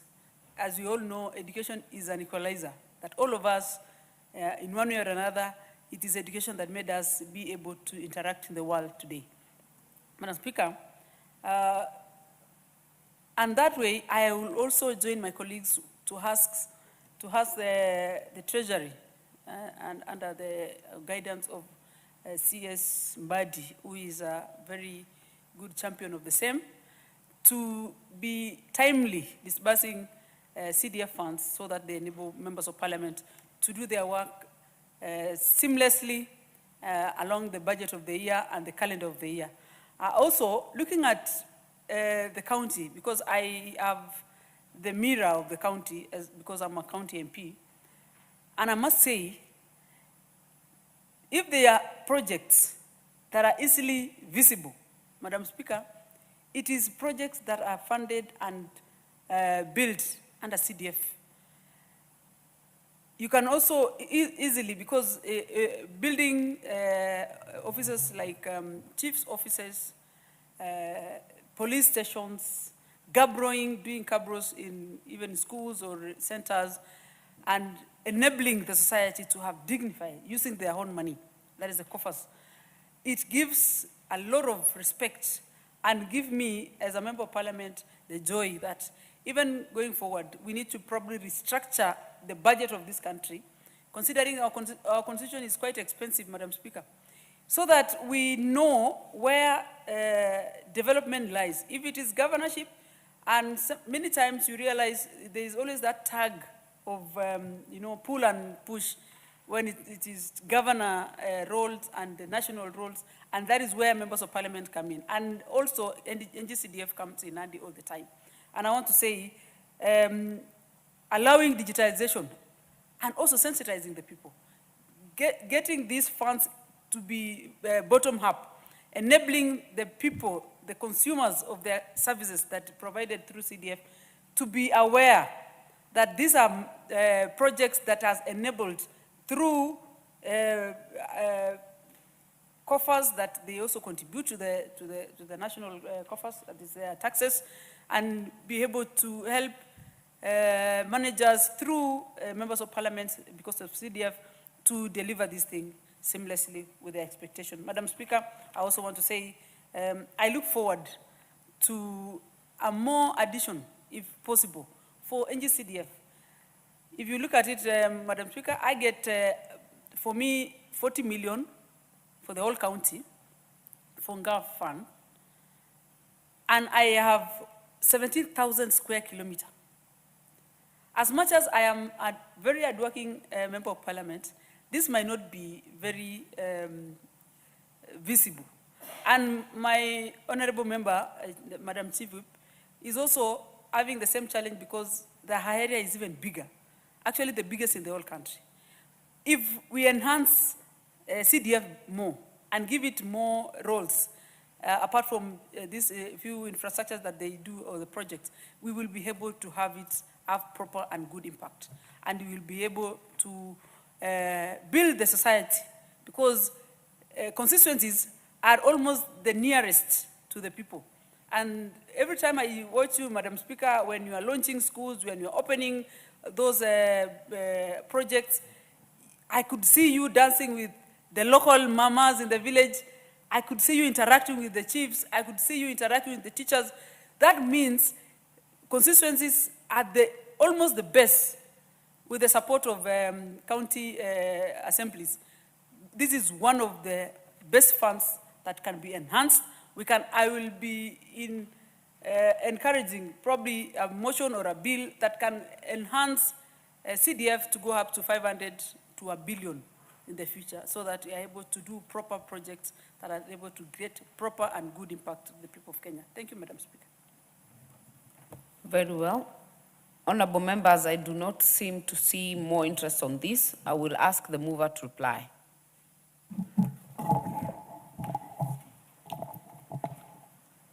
Thank you, Honorable Speaker. Honorable Speaker, I wish to really thank the members who have contributed to this motion.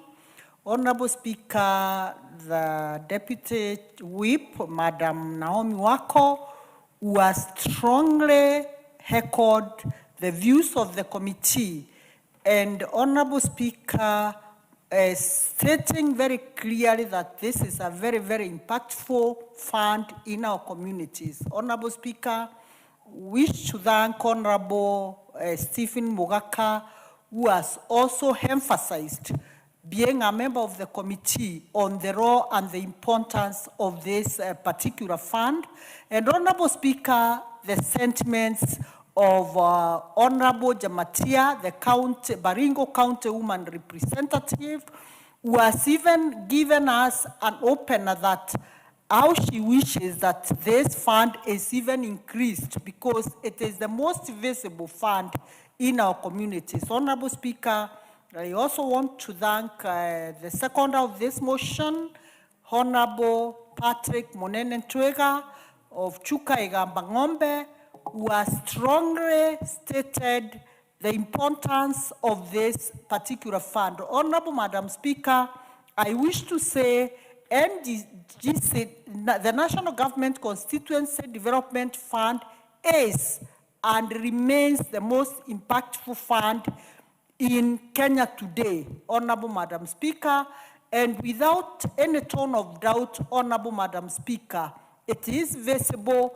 it is helping our communities, and it is a fund that we still insist it must be well managed with all the prudence so that, Honorable Madam Speaker, not a coin of this fund will find its way in the wrong hands. Honorable Madam Speaker, there are checks and balances, the auditors are doing their best, and the oversight committee, we are doing everything possible, Honorable Madam Speaker. And I want to allay the fears of the communities, Honorable Madam Speaker, because they think the Constituency Development Fund is handled by members of Parliament. It is managed independently by fund managers who are directly answerable to the national government constituency fund at the national office. Honorable Madam Speaker, I want to say thank you to everyone who has raised their voice on this, and I beg to reply. Thank you, Honorable Madam Speaker. Very well, Honorable Muthoni. Honorable members, be upstanding. Honorable members, in the time now being 7 p.m., this House stands adjourned until tomorrow, Wednesday, 22nd April 2026 at 9:30 a.m.